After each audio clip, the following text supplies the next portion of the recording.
ಮಾತರಿಶ್ವನ್ನ ಪಿತರತುಲಗುರೋ ಭ್ರಾತರಿಷ್ಟಾಪ್ತಬಂಧೋ ಸ್ವಾಮಿನ್ ಸರ್ವಾಂತರಾತ್ಮನ್ನ ಜರಜರೈತರ್ಕನ್ಮೃತ್ಯಾಮಯಾನಾಂ ಗೋವಿಂದೇ ದೇಹಿ ಭಕ್ತಿಂ ಭವತಿ ಚ ಭಗವನ್ ಊರ್ಜಿತಾಂ ನಿರ್ನಿಮಿತ್ತಾಂ ನಿರ್ವ್ಯಾಜಾಂ ನಿಶ್ಚಲಾಂ ಸದ್ಗುಣಗಣಬೃಹತೀಂ ಶಾಶ್ವತೀಮಾಶುದೇವ ನಾರಾಯಣಂ ನಮಸ್ಕೃತ್ಯ ನರಂ ಚೈವ ನರೋತ್ತಮಂ ದೇವೀಂ ಸರಸ್ವತೀಂ ವ್ಯಾಸಂ ತತೋ ಗ್ರಂಥಮುದೀರಯೇ ವಿಜಾನತಾಂ ಅವಿತ್ತಸ್ಯ ಮಧ್ವಸ್ಯ ಜಗತಿ ಗುರೋಃ ಪೂರ್ವಾಚಾರ್ಯಮಹಿಷ್ಠಾನಾಂ ಇಯಂ ಪ್ರಣತಿಮಾಲಿಕಾ. ಬಹಳ ಪೀಠಿಕೆ ಬೇಡ ಅಂತ ಅಂದುಕೊಳ್ತೇನೆ. ಮಹಾಭಾರತವನ್ನು ಕೇಳ್ತಾ ಬಂದಿದ್ದೀರ. ಅದರಿಂದಾಗಿ ನೇರ ವಿರಾಟ ಪರ್ವದ ಚಿಂತನೆ ಅದರಿಂದ ತೊಡಗೋಣ. ಜನಮೇಜಯ ಕಥಂ ವಿರಾಟನಗರೇ ಮಮ ಪೂರ್ವ ಪಿತಾಮಹಾಃ ಅಜ್ಞಾತವಾಸಮುಷಿತಾಃ ದುರ್ಯೋಧನ ಭಯಾರ್ಜಿತಾಃ. ಜನಮೇಜಯ ಕೇಳ್ತಾ ಇದ್ದಾನೆ, ವೈಶಂಪಾಯನರೇ, ನನ್ನ ಹಿಂದಿನ ಪೂರ್ವಜರು ಅಜ್ಞಾತವಾಸವನ್ನು ಹೇಗೆ ಮಾಡಿದ್ರು? ಯಾಕೆಂದರೆ ಇವತ್ತು ಟ್ರಂಪ್ ಸಿರುಗುಪ್ಪಾಗೆ ಬರೋದು ಎಷ್ಟು ಕಷ್ಟವೋ ಅಷ್ಟೇ ಕಷ್ಟ ಪಾಂಡವರು ವಿರಾಟನಗರದಲ್ಲಿ ಇರೋದು. ಗೊತ್ತಾಗುತ್ತಲ್ವ? ಆದ್ದರಿಂದ ಆ ಮಟ್ಟದ ಫೇಮ್ ಅವ್ರಿಗಿತ್ತು. ಅವ್ರು ಬರೋದು ಹೇಗೆ? ಅವರು ಅಜ್ಞಾತವಾಸದಲ್ಲಿ ಬರಬಹುದು. ಅಜ್ಞಾತವಾಸದಲ್ಲಿ ಇರಲಿಕ್ಕಾಗತ್ತಾ? ಯಾರು ಬೇಕಾದ್ರೂ ಬರ್ಬೋದು. ಇನ್ನು ದ್ರೌಪದಿ, ಅವಳು ಹೇಗೆ ಮುಚ್ಚಿಕೊಂಡು ಅಂತ, ಪತಿವ್ರತೆಯಾದವಳು, ಬಹಳ ದೊಡ್ಡ ಭಾಗ್ಯವಂತೆ, ಪತಿವ್ರತಾ ಮಹಾಭಾಗ, ಸತತಂ ಧರ್ಮಚಾರಿಣಿ. ಫಸ್ಟ್ ಟರ್ಮಿನ ಧರ್ಮರಾಜನ ಆಡಳಿತದಲ್ಲಿ she was finance minister. Draupadi ವಾಣಿಜ್ಯ ಮಂತ್ರಿಯಾಗಿತ್ತು, ಆರ್ಥಿಕ ಮಂತ್ರಿ, ಅರ್ಥಮಂತ್ರಿ. ಅಷ್ಟು ದೊಡ್ಡ ಪೊಸಿಷನ್ ಅವಳಿಗೆ. ಎಲ್ಲರಿಗೂ ಪಾಠ ಹೇಳ್ತಾ ಇದ್ಲು. ಅಂತಃಪುರದಲ್ಲಿರುವ ಹೆಣ್ಣು ಮಕ್ಕಳಿಗೆ ಶಾಸ್ತ್ರ ಪಾಠ ಹೇಳ್ತಾ ಇದ್ಲು. ಅಂತಹ ದ್ರೌಪದಿ, ಅವಳನ್ನು ಮುಚ್ಚಲಿಕ್ಕೆ ಸಾಧ್ಯ ಇಲ್ಲ. ಹೇಗೆ ಯಾರಿಗೂ ಗೊತ್ತಾಗದಂತೆ ಇದ್ಲು, ಅದನ್ನು ಹೇಳಿ. ಆಗ ವೈಶಂಪಾಯನರು ಹೇಳ್ತಾರೆ, ಅದೇನಾಯಿತು ಅಂದರೆ, ಅರಣಿ ಸಹಿತಂ ಭಾಂಡಂ ಬ್ರಾಹ್ಮಣಾಯ ನ್ಯವೇದಯತ್.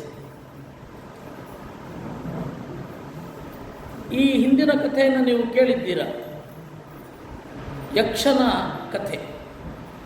ಯಕ್ಷ ಬೇರೆ ಯಾರೂ ಅಲ್ಲ, ಧರ್ಮರಾಜನೇ. ಅವನೇ ಇನ್ನೊಂದು ವೇಷವನ್ನು ಹಾಕಿಕೊಂಡು ಜಗತ್ತಿಗೆ ಪಾಂಡವರ ದಯೆಯನ್ನು ತೋರಿಸಿದ. ಧರ್ಮರಾಜನ ದಯೆ ಎಂಥದ್ದು ಅನ್ನೋದನ್ನು ತೋರಿಸಿದ. ಅವನೇ ವರ ಕೊಟ್ಟಿದ್ದ, ನೀವು ಯಾರಿಗೂ ಕಾಣದಂತೆ ಆಗಲಿ, ಯಾರಿಗೂ ಗೊತ್ತಾಗದಿರಲಿ ಅಂತ ಅಲ್ವಾ? ಆದ್ದರಿಂದ ಅದನ್ನೆಲ್ಲ ಹೇಳಿದ ಮೇಲೆ ಎಲ್ಲರನ್ನು ಕರೆದ. ಇಂದ್ರಸೇನ ಮೊದಲಾದವರೆಲ್ಲ ಇದ್ದರು. ಧರ್ಮರಾಜನ ಜೊತೆಗೆ ಸುಮಾರು ಏನಿಲ್ಲ ಅಂದರೂ ಕಾಡಿನಲ್ಲಿ 1,00,000 ಮಂದಿ ವಾಸವಾಗಿ ಇದ್ದರು. ರಾಮನ ವನವಾಸದ ತರಹ ಅಲ್ಲ. ರಾಮನದ್ದಾಗಬೇಕಾದ್ರೆ 3 ಜನ, ರಾಮ, ಲಕ್ಷ್ಮಣ, ಸೀತೆ. ಅದರಲ್ಲಿಯೂ 1 ವರ್ಷ 10 ತಿಂಗಳು ಸೀತೆಯೂ ಇರಲಿಲ್ಲ, ಇಬ್ಬರೇ. ಆದರೆ ಇದು ಹಾಗಲ್ಲ, ಸುಮಾರು 1,00,000 ಜನ ಇದ್ದರು. 1,00,000 ಜನ. ಅವ್ರನ್ನೆಲ್ಲರನ್ನು ಕೂಡ ಡಿಸ್ಪರ್ಸ್ ಆಗುವ ಹಾಗೆ ಮಾಡಿ, ತೀರಾ ಗೊತ್ತಿದ್ದವರನ್ನು ಕಳುಹಿಸಿ ತಮ್ಮಂದಿರನ್ನು ಕರೆದು ಕೇಳಿದ, ಏನು ಮಾಡ್ತೀರಾ ಅಂತ. ಧರ್ಮೇಣ ತೇಭ್ಯನುಜ್ಞಾತಾ ಪಾಂಡವಾ ಸಂಶಿತವ್ರತಾ. ಅವರೆಲ್ಲರೂ ವನವಾಸದಲ್ಲಿ ಕುಳಿತು ಸರಿ ಏನು ಮಾಡಬೇಕು ಅಂತಾಯಿತು. ಸುಯೋಧನಶ್ಚ ದುಷ್ಟಾತ್ಮ ಕರ್ಣಶ್ಚ ಸಮಸೌಬಲಃ ಜಾನಂತೋ ವಿಷಮಂ ಕುರ್ಯುಃ ಅಸ್ಮಾಸ್ವತ್ಯಂತ ವೈರಿಣಃ. ದುರ್ಯೋಧನನ ಗೂಢಚಾರರು ಯಾವಾಗಲೂ ಇವರು ಸುತ್ತನೇ ಇದ್ದರು, ಎಲ್ಲೂ ಬಿಟ್ಟಿರಲಿಲ್ಲ. ಪ್ರತಿಯೊಂದು ವರದಿ ಹೋಗ್ತಾ ಇತ್ತು ಅವರಿಗೆ. ದುರ್ಯೋಧನನ ಇಂಟೆಲಿಜೆನ್ಸ್ ಬಹಳ ಸ್ಟ್ರಾಂಗ್. ಆದ್ದರಿಂದ ಇಂಟೆಲಿಜೆನ್ಸ್ ರಿಪೋರ್ಟ್ ಬರ್ತಾ ಇತ್ತು. ಪಾಂಡವರು ಏನು ಮಾಡ್ತಾ ಇದ್ದಾರೆ, ಎಲ್ಲಿದ್ದಾರೆ, ಹೇಗಿದ್ದಾರೆ ಎಲ್ಲವೂ ಗೊತ್ತಾಗ್ತಾ ಇತ್ತು. ಅವರನ್ನು ತಪ್ಪಿಸಬೇಕು, ಏನು ಮಾಡೋದು ಅಂತ ಕೇಳಿದ್ರು. ಆಗ ಮೊದಲು ಧೌಮ್ಯರು ಸಮಾಧಾನ ಮಾಡಿದ್ರು. ಪುರೋಹಿತರು ಅಂದರೆ ಏನು? ಮೊದಲೇ ಅನಿಷ್ಟವನ್ನು ನಿರೂಪಿಸಿ ಅವರಿಗೆ ಹಿತವಾಗುವಂತೆ ಮಾಡೋರು ಪುರೋಹಿತರು. ಆ ಶಬ್ದವೇ ಪುರಃ ಅಂದರೆ ಮುಂಚೆ, ಕಷ್ಟ ಬರುವುದಕ್ಕಿಂತ ಮುಂಚೆಯೇ ಹಿತರಾಗಿದ್ದರೆ ಪುರೋಹಿತರು. ಆದ್ದರಿಂದ ಅವರು ಮುಂಚೆಯೇ ಹೇಳಿದ್ರು, ಅಜ್ಞಾತವಾಸ ಮಾಡ್ತಾ ಇರೋದು ನೀನೇ ಮೊದಲಲ್ಲ. ನಮ್ಮ ಎಲ್ಲ ಕಷ್ಟಗಳು ಬಂದಾಗ ನಾವು ನೆನಪಿಸಿಕೊಳ್ಳಬೇಕಾದದ್ದು ಈ ಕಷ್ಟ ಅನುಭವಿಸ್ತಾ ಇರೋರು ನಾವೇ ಮೊದಲಲ್ಲ. ನಮಗಿಂತ ಹಿಂದೆ ಎಷ್ಟೋ ಜನ ಕಷ್ಟ ಅನುಭವಿಸಿ ಆಗಿದೆ.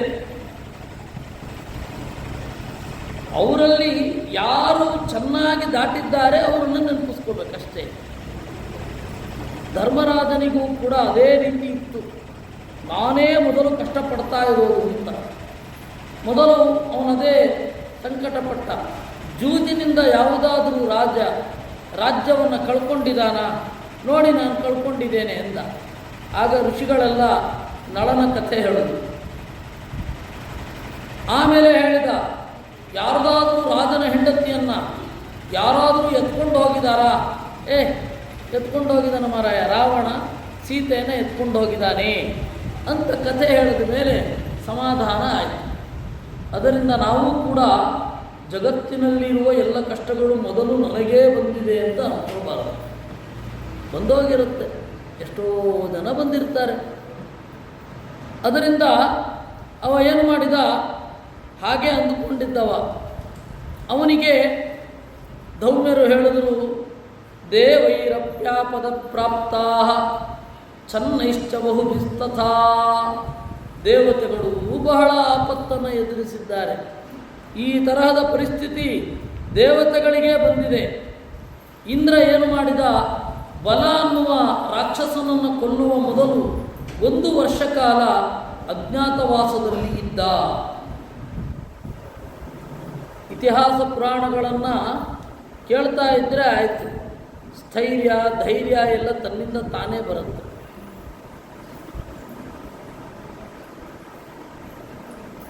Personality development course, motivational speaking ಕೋರ್ಸ್ಗೆಲ್ಲ ಸಾವಿರಾರು ಗಟ್ಟಲೆ ಸುರಿದು ಹೋಗ್ತಾರೆ ಜನ. ಅದರಲ್ಲೆಲ್ಲ ಬರೋದು ಇದರಲ್ಲಿ ಬಂದಾಗಿರುತ್ತೆ.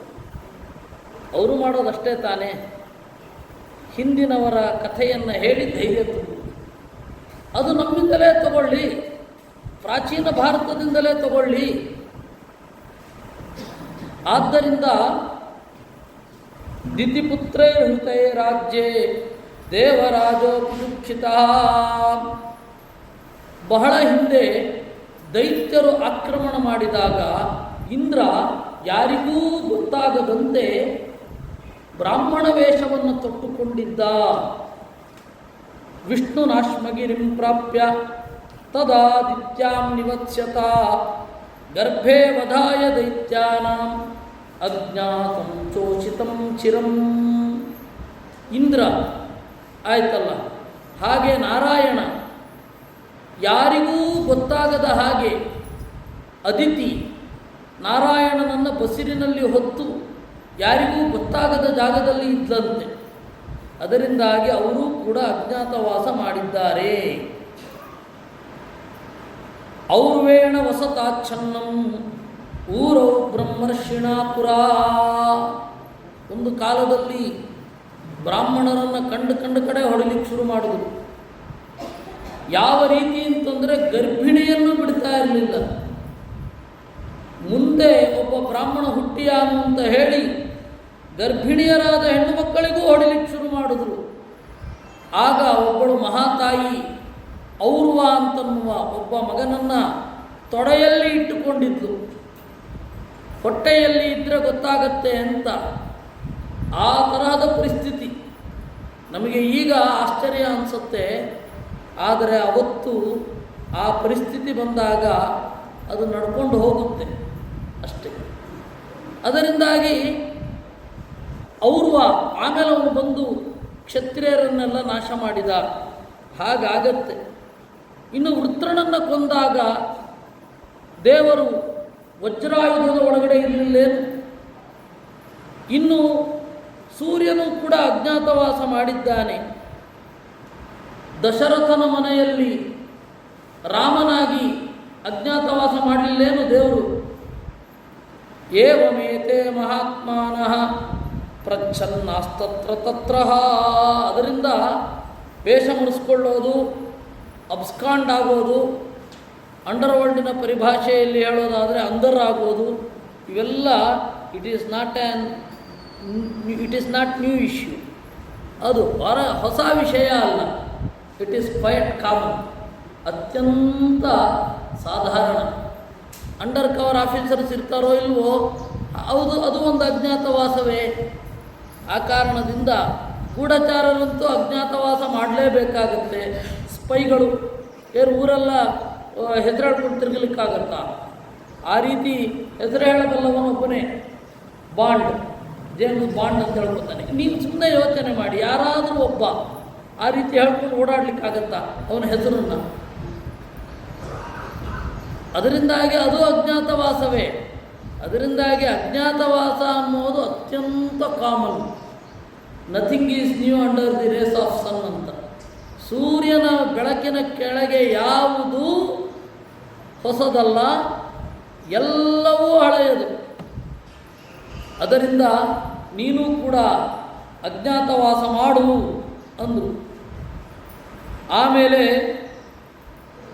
ಯೋಚನೆ ಮಾಡ್ತಾ ಇದ್ದ. ಭೀಮಸೇನ ಹೇಳಿದನಂತೆ, ಅವೇಕ್ಷಯ ಮಹಾರಾಜ ತವ ಗಾಂಡೀವ ಧನ್ವನ ಧರ್ಮಾನುಗತಯ ಬುದ್ಧ್ಯ ನ ಕಿಂಚಿತ್ ಸಾಹಸಂ ಕೃತಂ. ನೋಡು ಅಣ್ಣ, ಅಜ್ಞಾತವಾಸ ಮಾಡಲೇಬೇಕಾಗಿಲ್ಲ ನಾವು. ಯಾಕೆ ಮಾಡಬೇಕು? ಶಕ್ತಿ ಇದೆ. ಜೂಜೆ ಅನ್ಯಾಯ. ಆದ್ದರಿಂದ ಅಜ್ಞಾತವಾಸ ಮಾಡೋದು ಕಷ್ಟ ಅಂತ ಹೇಳಿದ್ರೆ ಈಗಲೇ ಹೇಳು, ಅಜ್ಞಾತವಾಸಕ್ಕೆ ಹೋಗೋದೇ ಬೇಡ, ಸೀದಾ ಯುದ್ಧಕ್ಕೆ ಹೋಗೋಣ, ಆಯಿತಾ? ಅದು ಬಿಡ್ಲಿಕ್ಕೆ ಮನಸ್ಸಿಲ್ಲ. ಅಜ್ಞಾತವಾಸ ಮಾಡಲಿಕ್ಕೆ ಧೈರ್ಯ ಇಲ್ಲ. ಅಜ್ಞಾತವಾಸ ನಾನು ಮಾಡೋಲ್ಲ, ಏನು ಮಾಡ್ತಿ, ಯುದ್ಧಕ್ಕೆ ಬರ್ತೇನೆ ಅಂತ ಹೇಳಿಕ್ಕೆ ಮನಸ್ಸು ಹೋಗ್ತಾ ಇಲ್ಲ. ಹೀಗೆ ಎಡಬಿಡಂಗಿತನದಲ್ಲಿ ಇದ್ದ ಅವನು. ಸಹದೇವೋ ಮಯಾ ನಿತ್ಯಂ ನಕುಲಶ್ಚ ನಿವಾರಿತಃ.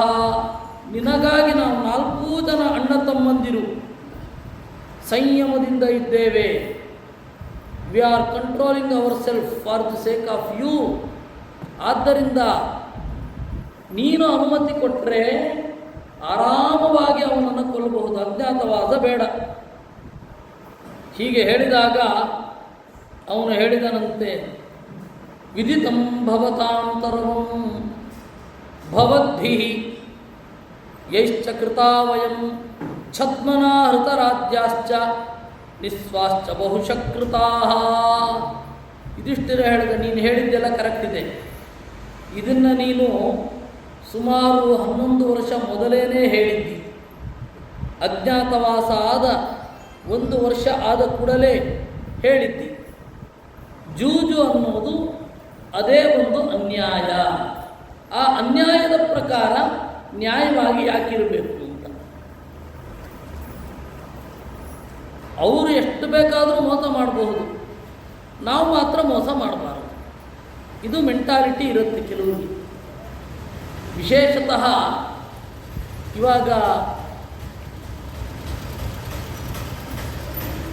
ಹ್ಯೂಮನ್ ರೈಟ್ಸ್ ಕಮಿಷನ್ ಇದೆ, ನೀವೆಲ್ಲ ಓದ್ತಾ ಇರ್ತೀರ ಪೇಪರಲ್ಲಿ. ಮಾನವ ಹಕ್ಕು ಆಯೋಗ. ಕಳ್ಳರು ಎಷ್ಟು ಜನ ಪೊಲೀಸರನ್ನು ಬೇಕಾದರೂ ಕೊಲ್ಲಬಹುದು, ನಕ್ಸಲರು ಎಷ್ಟೂ ಜನ ಪೊಲೀಸರನ್ನು ಕೊಲ್ಲಬಹುದು, ಭಯೋತ್ಪಾದಕರು ಎಷ್ಟೂ ಜನ ಪೊಲೀಸರನ್ನು ಕೊಲ್ಲಬಹುದು. ಆದರೆ ಪೊಲೀಸರು ಮಾತ್ರ ಒಬ್ಬನನ್ನು ಕೊಲ್ಲೋ ಹಾಗಿಲ್ಲ. ಈ ತರಹದ ಮೆಂಟಾಲಿಟಿ ಇರುತ್ತೆ. ಏನು ಮಾಡೋಣ? ಇದನ್ನು ಆ್ಯಂಟಿ ಎಸ್ಟಾಬ್ಲಿಷ್ ಮೆಂಟಾಲಿಟಿ ಅಂತಾರೆ. ಏನು ಈಗಾಗಲೇ ಎಸ್ಟಾಬ್ಲಿಷ್ ಆಗಿರುತ್ತೆ ಅದಕ್ಕೆ ವಿರುದ್ಧವಾಗಿ ಹೋಗುವುದು. ಅದಕ್ಕೆ ಅವನು ಹೇಳಿದ್ದ, ನೋಡು, ಜೂಜೇ ಅಧರ್ಮ, ಅಧರ್ಮ ಎನಿಸಿದ ಜೂಜಿಗೆ ನಾವ್ಯಾಕೆ ಬೆಲೆ ಕೊಡಬೇಕು? ಕೊಡಬೇಕಾಗಿಲ್ಲ, ಮುನ್ನುಗ್ಗಿ ಹೊಡೆಯೋಣ ಅಂದ. ಆಗ ಧರ್ಮರಾಜ ಹೇಳಿದ, ಇಲ್ಲ ಇಲ್ಲ, ಆ ರೀತಿ ಮಾಡೋದು ಬೇಡ, ಏನೇ ಆಗಲಿ ಅವರು ದಾರಿ ತಪ್ತಾರೆ ಅಂತ ನಾವು ತಪ್ಪಬಾರದು ಅಂತ. ಒಳ್ಳೆಯವರ ಒಳ್ಳೆಯತನ ಹೀಗೆ ಕಷ್ಟ ಉಂಟಾಗುತ್ತೆ. ಒಳ್ಳೆಯವರ ಒಳ್ಳೆಯತನದಿಂದ ಕಷ್ಟ ಯಾರಿಗೆ ಗೊತ್ತಾ? ಒಳ್ಳೆಯವರಿಗೆ, ಕೆಟ್ಟವ್ರಿಗಲ್ಲ. ಕೆಟ್ಟವರ ಕೆಟ್ಟತನದಿಂದಲೂ ಒಳ್ಳೆಯವರೇ ಕಷ್ಟ ಅನುಭವಿಸಬೇಕು. ಒಳ್ಳೆಯವರ ಒಳ್ಳೆಯತನದಿಂದಲೂ ಕೆಲವೊಮ್ಮೆ ಒಳ್ಳೆಯವರೇ ಕಷ್ಟ ಅನುಭವಿಸಬೇಕು. ಧರ್ಮರಾಜನ ಒಳ್ಳೆಯತನದಿಂದ ಕಷ್ಟ ಅನುಭವಿಸಿದ್ದು ಅವನ ತಮ್ಮಂದಿರು ಮತ್ತು ಹೆಂಡತಿ. ಕೆಲವೊಮ್ಮೆ ಹೀಗಿರುತ್ತೆ. ಅದಕ್ಕೆ ಅವನು ಹೇಳಿದ, ಇಲ್ಲ ಇಲ್ಲ, ನಾವು ಯಾವುದೇ ಕಾರಣಕ್ಕೂ ಅಜ್ಞಾತವಾಸವನ್ನು ಮಾಡದೇ ಇರಬಾರದು, ಅಜ್ಞಾತವಾಸ ಮಾಡಬೇಕು. ಈ ರೀತಿ ಹೇಳಿ ಎಲ್ಲರಿಗೂ ಆ ತಿಂಗಳ ಸಂಬಳವನ್ನು ಕೊಟ್ಟು ಕಳಿಸ್ಬಿಟ್ಟು. ಯಾರ್ಯಾರಿದ್ರು? ತೇ ತದ್ಭೃತ್ಯಾಶ್ಚ ದೂತಾಶ್ಚ ಶಿಲ್ಪಿನ ಪರಿಚಾರಕಾ ಅನುಜ್ಞಾಪ್ಯ ಯಥಾ ನ್ಯಾಯಂ ಪುನರ್ದರ್ಶನಕಾಂಕ್ಷಿಣಃ. ಭೃತ್ಯರು, ಸೇವೆ ಮಾಡುವವರು, ಅಡುಗೆಯವರು, ಆಮೇಲೆ ನೀರು ತರುವವರು, ಬೇರೆ ಬೇರೆ ಸಮಾಚಾರಗಳನ್ನು ನೋಡುವವರು, ಆಹಾರ ಸಪ್ಲೈ ಮಾಡುವವರು, ಇವರೆಲ್ಲ ಇದ್ರಲ್ಲ ಕಾಡಿನಲ್ಲಿ. ಅವರೆಲ್ಲರೂ ಕೂಡ ಅವರೆಲ್ಲ ಬಂದಿದ್ದರು. ಅವರು ತೇತದ್ಭೃತ್ಯಾ ದೂತಾ. ಕೃಷ್ಣನಿಗೆ ಅರ್ಜೆಂಟಾಗಿ ಹೇಳಬೇಕು ಅಂತ ಇದ್ದರೆ, ಪಾಂಚಾಲ ದೇಶದವರಿಗೆ ಅರ್ಜೆಂಟಾಗಿ ಹೇಳಬೇಕು ಅಂತ ಇದ್ದರೆ, ಆಮೇಲೆ ಪಾಂಡವರಿಗೆ ಬಹಳ ಜನ ಹೆಂಡತಿಯರಿದ್ದರು, ಅವರೆಲ್ಲರ ನಾಡಿಗೆ ಕಳುಹಿಸಬೇಕಲ್ಲ, ಆಗಾಗ ಅಪ್ಡೇಟ್ ಕೊಡ್ತಾ ಇರಬೇಕಲ್ಲ, ಅದಕ್ಕೆಲ್ಲ ದೂತರು, ಅಂಬ್ಯಾಸಿಡರ್ಸ್ ಇದ್ದರು.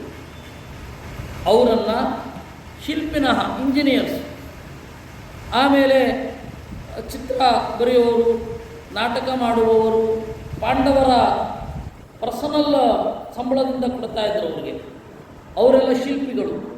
ಬೇರೆ ಬೇರೆ ಪರಿಚರಣೆ ಮಾಡುವವರು, ಅವ್ರಿಗೆಲ್ಲರಿಗೂ ಆ ತಿಂಗಳ ಸಂಬಳವನ್ನು ಕೊಟ್ಟು ಇನ್ನು ಹೊರಡ್ರಿ ಎಂದರು.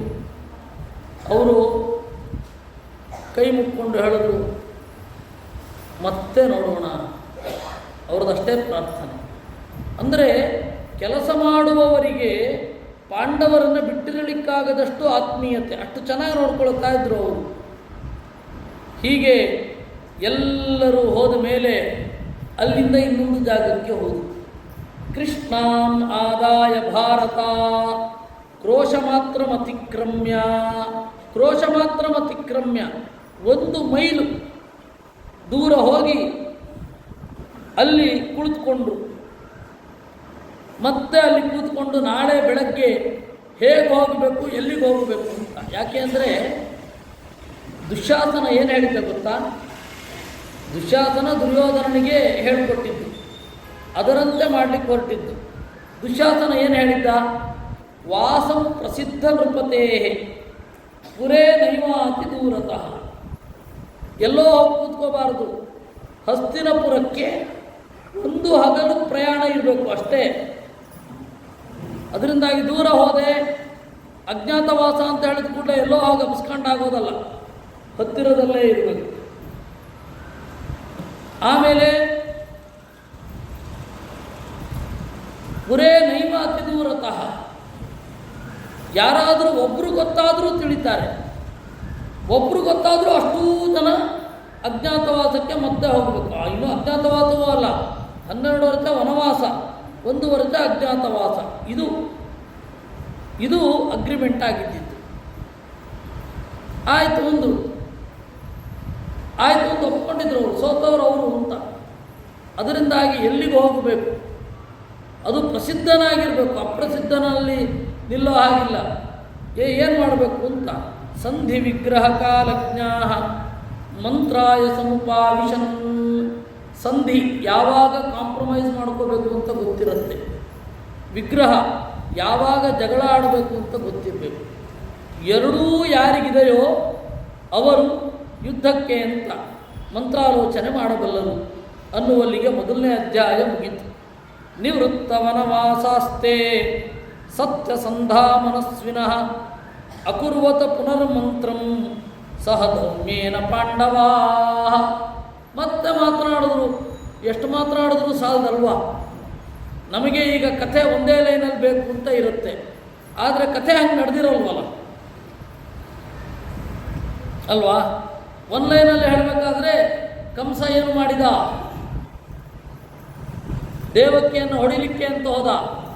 ಆಗ ಇಲ್ಲ ಮಕ್ಕಳನ್ನು ಕೊಡ್ತೀನಿ ಇಂದ ವಸುದೇವ. ಇಷ್ಟೇನ ನಡೆದಿರುತ್ತೆ? ಎಷ್ಟು ಕಥೆ ನಡೆದಿರುತ್ತಲ್ಲಿ. ಅದೇ ರೀತಿ ಇಲ್ಲಿ ಬಹಳ ನಡೆದಿರುತ್ತೆ. ಮತ್ತೆ ಯೋಚನೆ ಮಾಡಿದ್ರು. ಆಗ ಏನು ಮಾಡೋದು, ಯಾವ ಕ್ಷೇತ್ರಕ್ಕೆ ಹೋಗೋದು?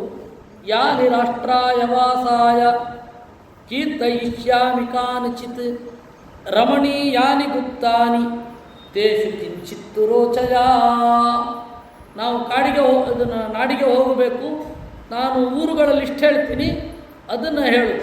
ಯಾಕೆಂದರೆ ಭೃತ್ಯರಿದ್ದಾಗ ಕೇಳಿಸಿಕೊಂಡ್ರೆ ಅವ್ರಿಗೆ ಕಾಟ ಕೊಟ್ಟರೆ ಅಂತ ಮಾಡೋದು ಅಲ್ವಾ? ಅದರಿಂದ ಅವರನ್ನು ಕಳುಹಿಸಿ ಆಮೇಲೆ ಯೋಚನೆ ಮಾಡಿದ್ದು. ಒಳ್ಳೆ ರಮ್ಯವಾಗಿರಬೇಕು, ಸುಖವಾಗಿ ಇರಬೇಕು. ಎಲ್ಲೆಲ್ಲಿದೆ? ಪಾಂಚಾಲಾಶ್ಚೈವ ಮತ್ಸ್ಯಾಶ್ಚ. ಪಾಂಚಾಲ ದೇಶ UPಯ ಯಾವುದೋ ಒಂದು ಭಾಗ, ಮತ್ಸ್ಯ ದೇಶ ಅದು ಒಂದು. ಸಾಲ್ವ ವೈದೇಹ ಬಾಹಲಿಕಾ. ಸಾಲ್ವ ವೈದೇಹ ಅಂದರೆ ನೇಪಾಳ, ಉತ್ತರ ಪ್ರದೇಶಕ್ಕೆ ಹತ್ರ ತಾನೆ. ಹಸ್ತಿನಪುರ ಉತ್ತರ ಪ್ರದೇಶ ಅಂತ ಇಟ್ಕೊಂಡ್ರೆ ನೇಪಾಳವು ಹತ್ತಿರವೇ. ಆಮೇಲೆ ಬಾಹಲಿಕಾ ಇಂಡಿಯನ್ ಪಂಜಾಬ್.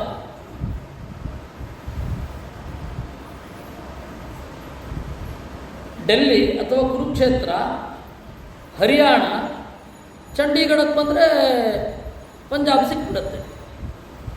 ಅದರಿಂದಾಗಿ ಬಾಹ್ಲೀಕವನ್ನು ಅವತ್ತು ಇವತ್ತಿನ ಇಂಡಿಯನ್ ಪಂಜಾಬನ್ನು ಅವತ್ತು ಬಾಹ್ಲೀಕ ಅಂತ ಕರೀತಾ ಇದ್ರು.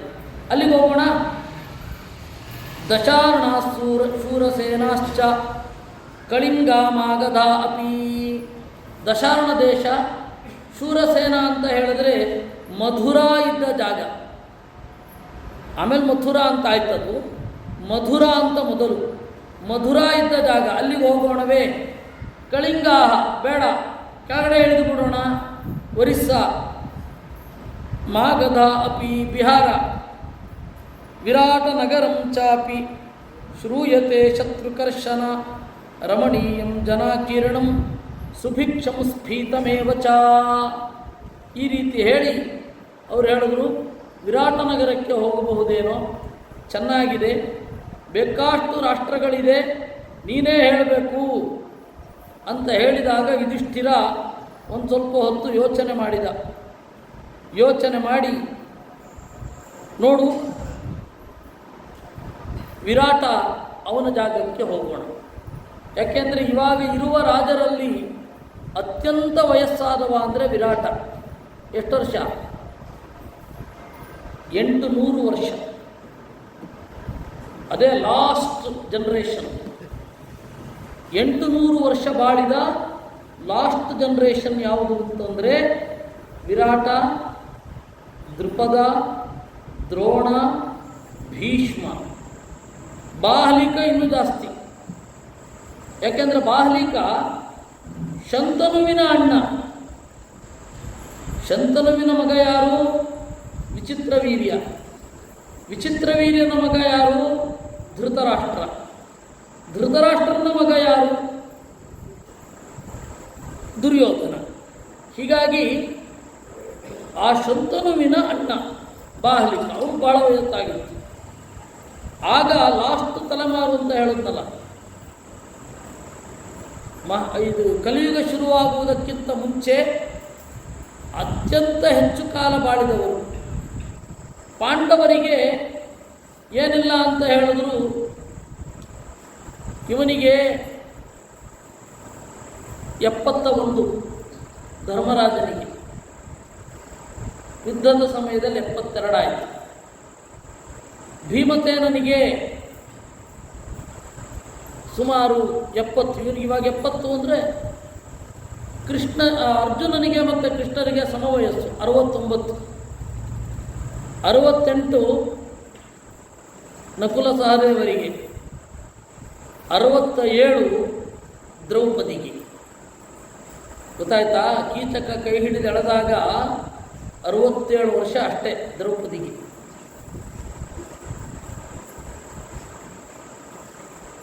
ಆ ತರಹದ ಸೌಂದರ್ಯ ಅವಳು. ಇದ್ದಿದ್ರಲ್ಲಿ ಅತ್ಯಂತ ಹಳವನಾದವ ವಿರಾಟ.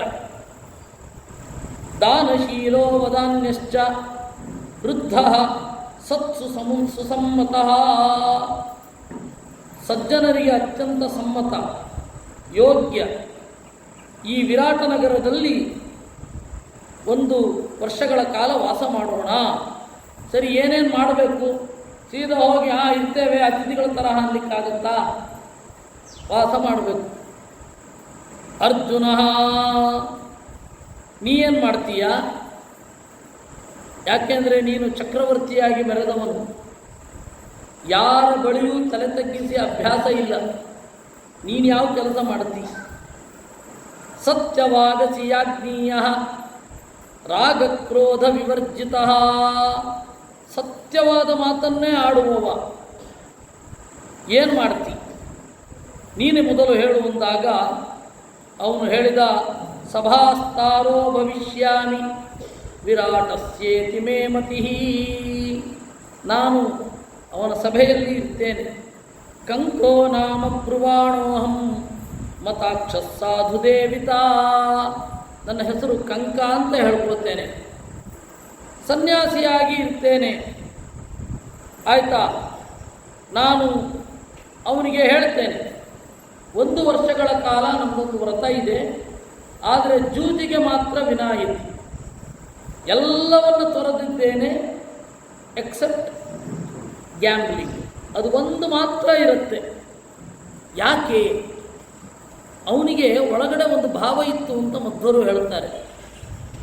ನಾನು ದಡ್ಡ ಅಲ್ಲ ಸೋಲಲಿಕ್ಕೆ, ನಾನು ಹುಂಬ ಅಲ್ಲ. ಜೂಜಾಡೋದಕ್ಕೆ ಒಂದು ನೈಪುಣ್ಯ ಬೇಕು. ಅದೇ ಗೊತ್ತಿಲ್ಲ ಅಂತ ಅವನು ಬೈತಾ ಇದ್ದ ಶಕುನಿ. ನಿನಗೆ ಎಕ್ಸ್ಪೀರಿಯನ್ಸೇ ಇಲ್ಲ ಜೂಜಾಡೋದ್ರಲ್ಲಿ, ಹೇಗೆ ಬಂದೆ ಅಂತ ಬೈತಾ ಇದ್ದ. ಅದಕ್ಕೆ ದರ್ಶಯಿಷ್ಯನ್ ಸ್ವಶಿಷ್ಟತಾಂ, ಇಲ್ಲ ನನಗೆ ಜೂಜು ಚೆನ್ನಾಗಿ ಬರುತ್ತೆ ಅಂತ ಜಗತ್ತಿನ ಮುಂದೆ ತೋರಿಸಲಿಕ್ಕೆ ಜೂಜಾಟಕ್ಕೆ ನಿಂತಾವ. ಅದಕ್ಕೆ ಅವನು ಆ ರೀತಿ ಹೇಳಿದ, ನಾನು ಕಂಕನಾಗಿ ಇರ್ತೇನೆ. ಅಲ್ಲ, ಸತ್ಯ ಹೇಳಬೇಕಲ್ಲ. ಹೌದು, ಯುಧಿಷ್ಠಿರನಿಗೆ ಪ್ರಾಣ ಸಮನಾದ ಗೆಳೆಯ ಅಂತ ಹೇಳ್ತೇನೆ. ನಮಗಿಂತ ಒಂದು ಒಳ್ಳೆ ಫ್ರೆಂಡ್ ಬೇಕಾ? Me the friend of me ಅಲ್ವಾ? ನಾನು ನನ್ನ friend. Me the guardian of me who is rather then me. ನನಗಿಂತ ಚೆನ್ನಾಗಿರೋರು ಯಾರಿದ್ದಾರೆ? ನನ್ನ ಗೆಳೆಯರು. ಅದರಿಂದಾಗಿ ಯುಧಿಷ್ಠಿರನ ಗೆಳೆಯ ಅಂತ ಹೇಳ್ಕೊತಾನೆ.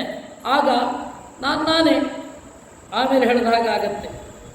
ಈ ರೀತಿ ಬದುಕ್ತೇನೆ ಅಂತಂದ. ಈಗ 2ನೇ ಅಧ್ಯಾಯ ಮುಗಿತು. ಆಮೇಲೆ ಯುಧಿಷ್ಠಿರ ಹೇಳ್ತಾನೆ, ಭೀಮಸೇನ ಕಥಂ ಕರ್ಮ ಮಾತ್ಸ್ಯ ರಾಷ್ಟ್ರೇ ಕರಿಷ್ಯಸಿ. ಭೀಮಸೇನ, ಏನು ಕೆಲಸ ಮಾಡ್ಕೊಂಡಿರ್ತೀಯಪ್ಪ ನೀನು? ಯಾಕೆ ಅಂದರೆ ಹತ್ವಾ ಕ್ರೋಧವಶಾಂಸ್ತಾತ ಪರ್ವತೆ ಗಂಧಮಾದನೇ. 100,000ಕ್ಕೂ ಹೆಚ್ಚು ಕ್ರೋಧವಶ ದೈತ್ಯರನ್ನು ಕೊಂದವ.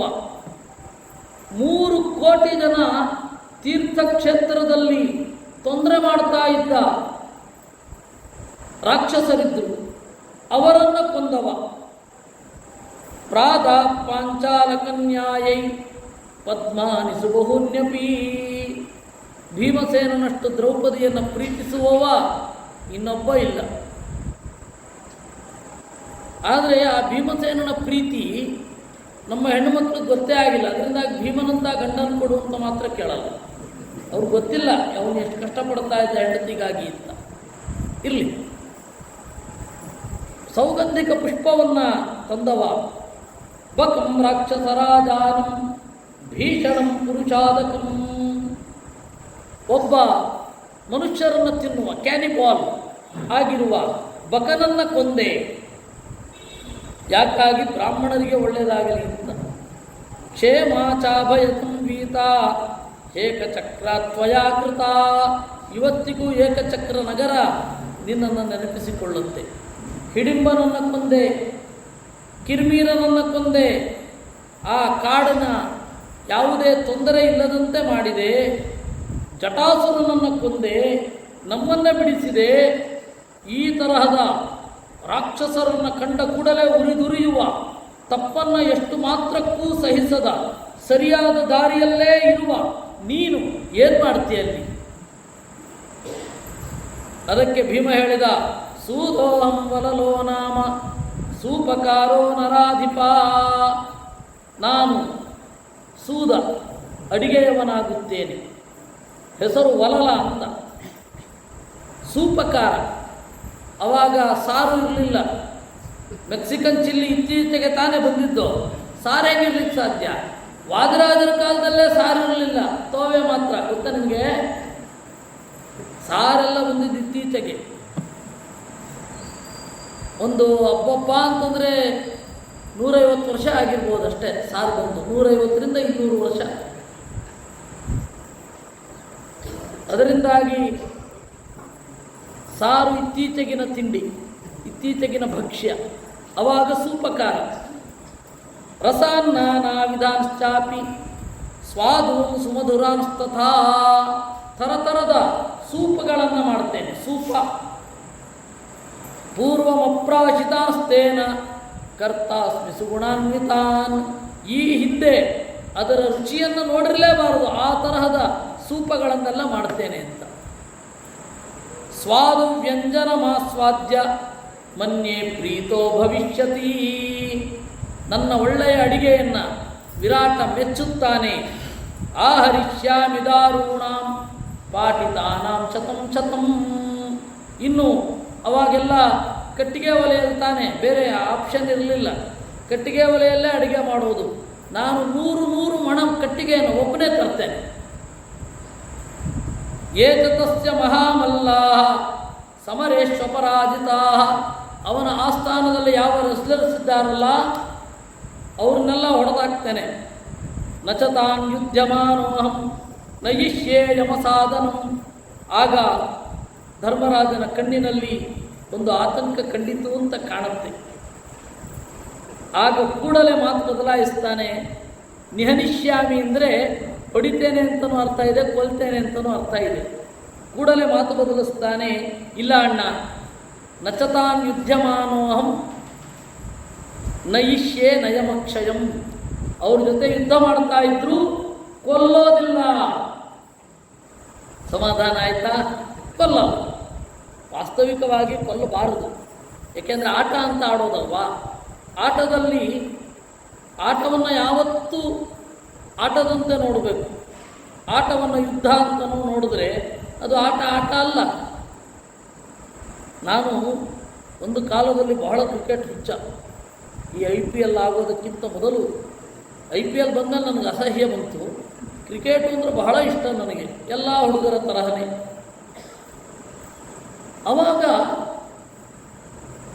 ಈ ಭಾರತ ಪಾಕಿಸ್ತಾನ ಯುದ್ಧ, ಇದು ಕ್ರಿಕೆಟ್ ಮ್ಯಾಚ್ ಆಗುವಾಗ ಇದು ಏನಿದು, ಈ ಥರ ಬೇಕಾ? ಒಂದು ಆಟವನ್ನು ಆಟದ ತರಹ ಆರಾಮವಾಗಿ ಇಲ್ಲವೇ ಇಲ್ಲ.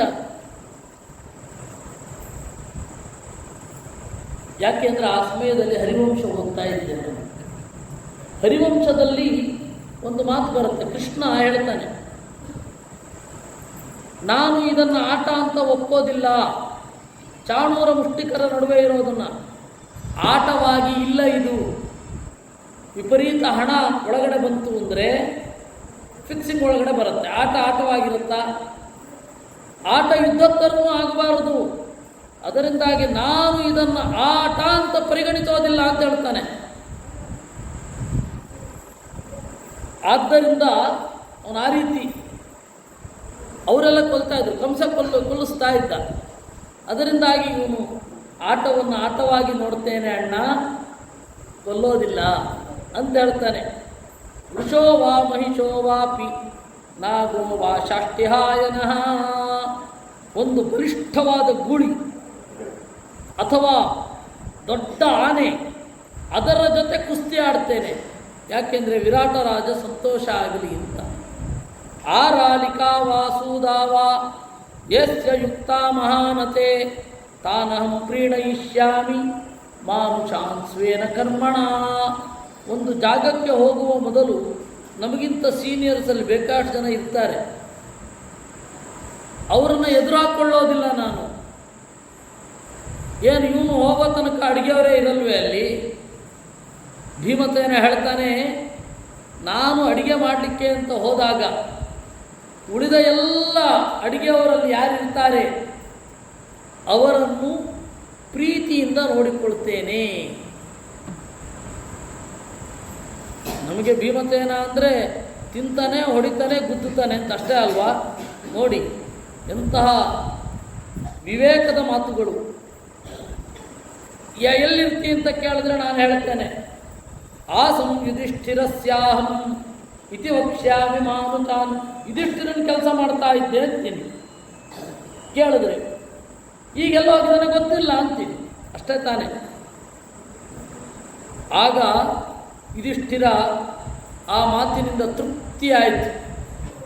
ತಿರುಗಿದ ಅರ್ಜುನನ ಕಡೆಗೆ, ಅರ್ಜುನ ನೀನೇನು ಮಾಡ್ತೀಯೋ? ಬ್ರಾಹ್ಮಣ ರೂಪದಲ್ಲಿ ಬಂದ ಅಗ್ನಿಯನ್ನು ಖಾಂಡವ ದಹನ ಮಾಡಿ ಸಂತೋಷಗೊಳಿಸಿದವ,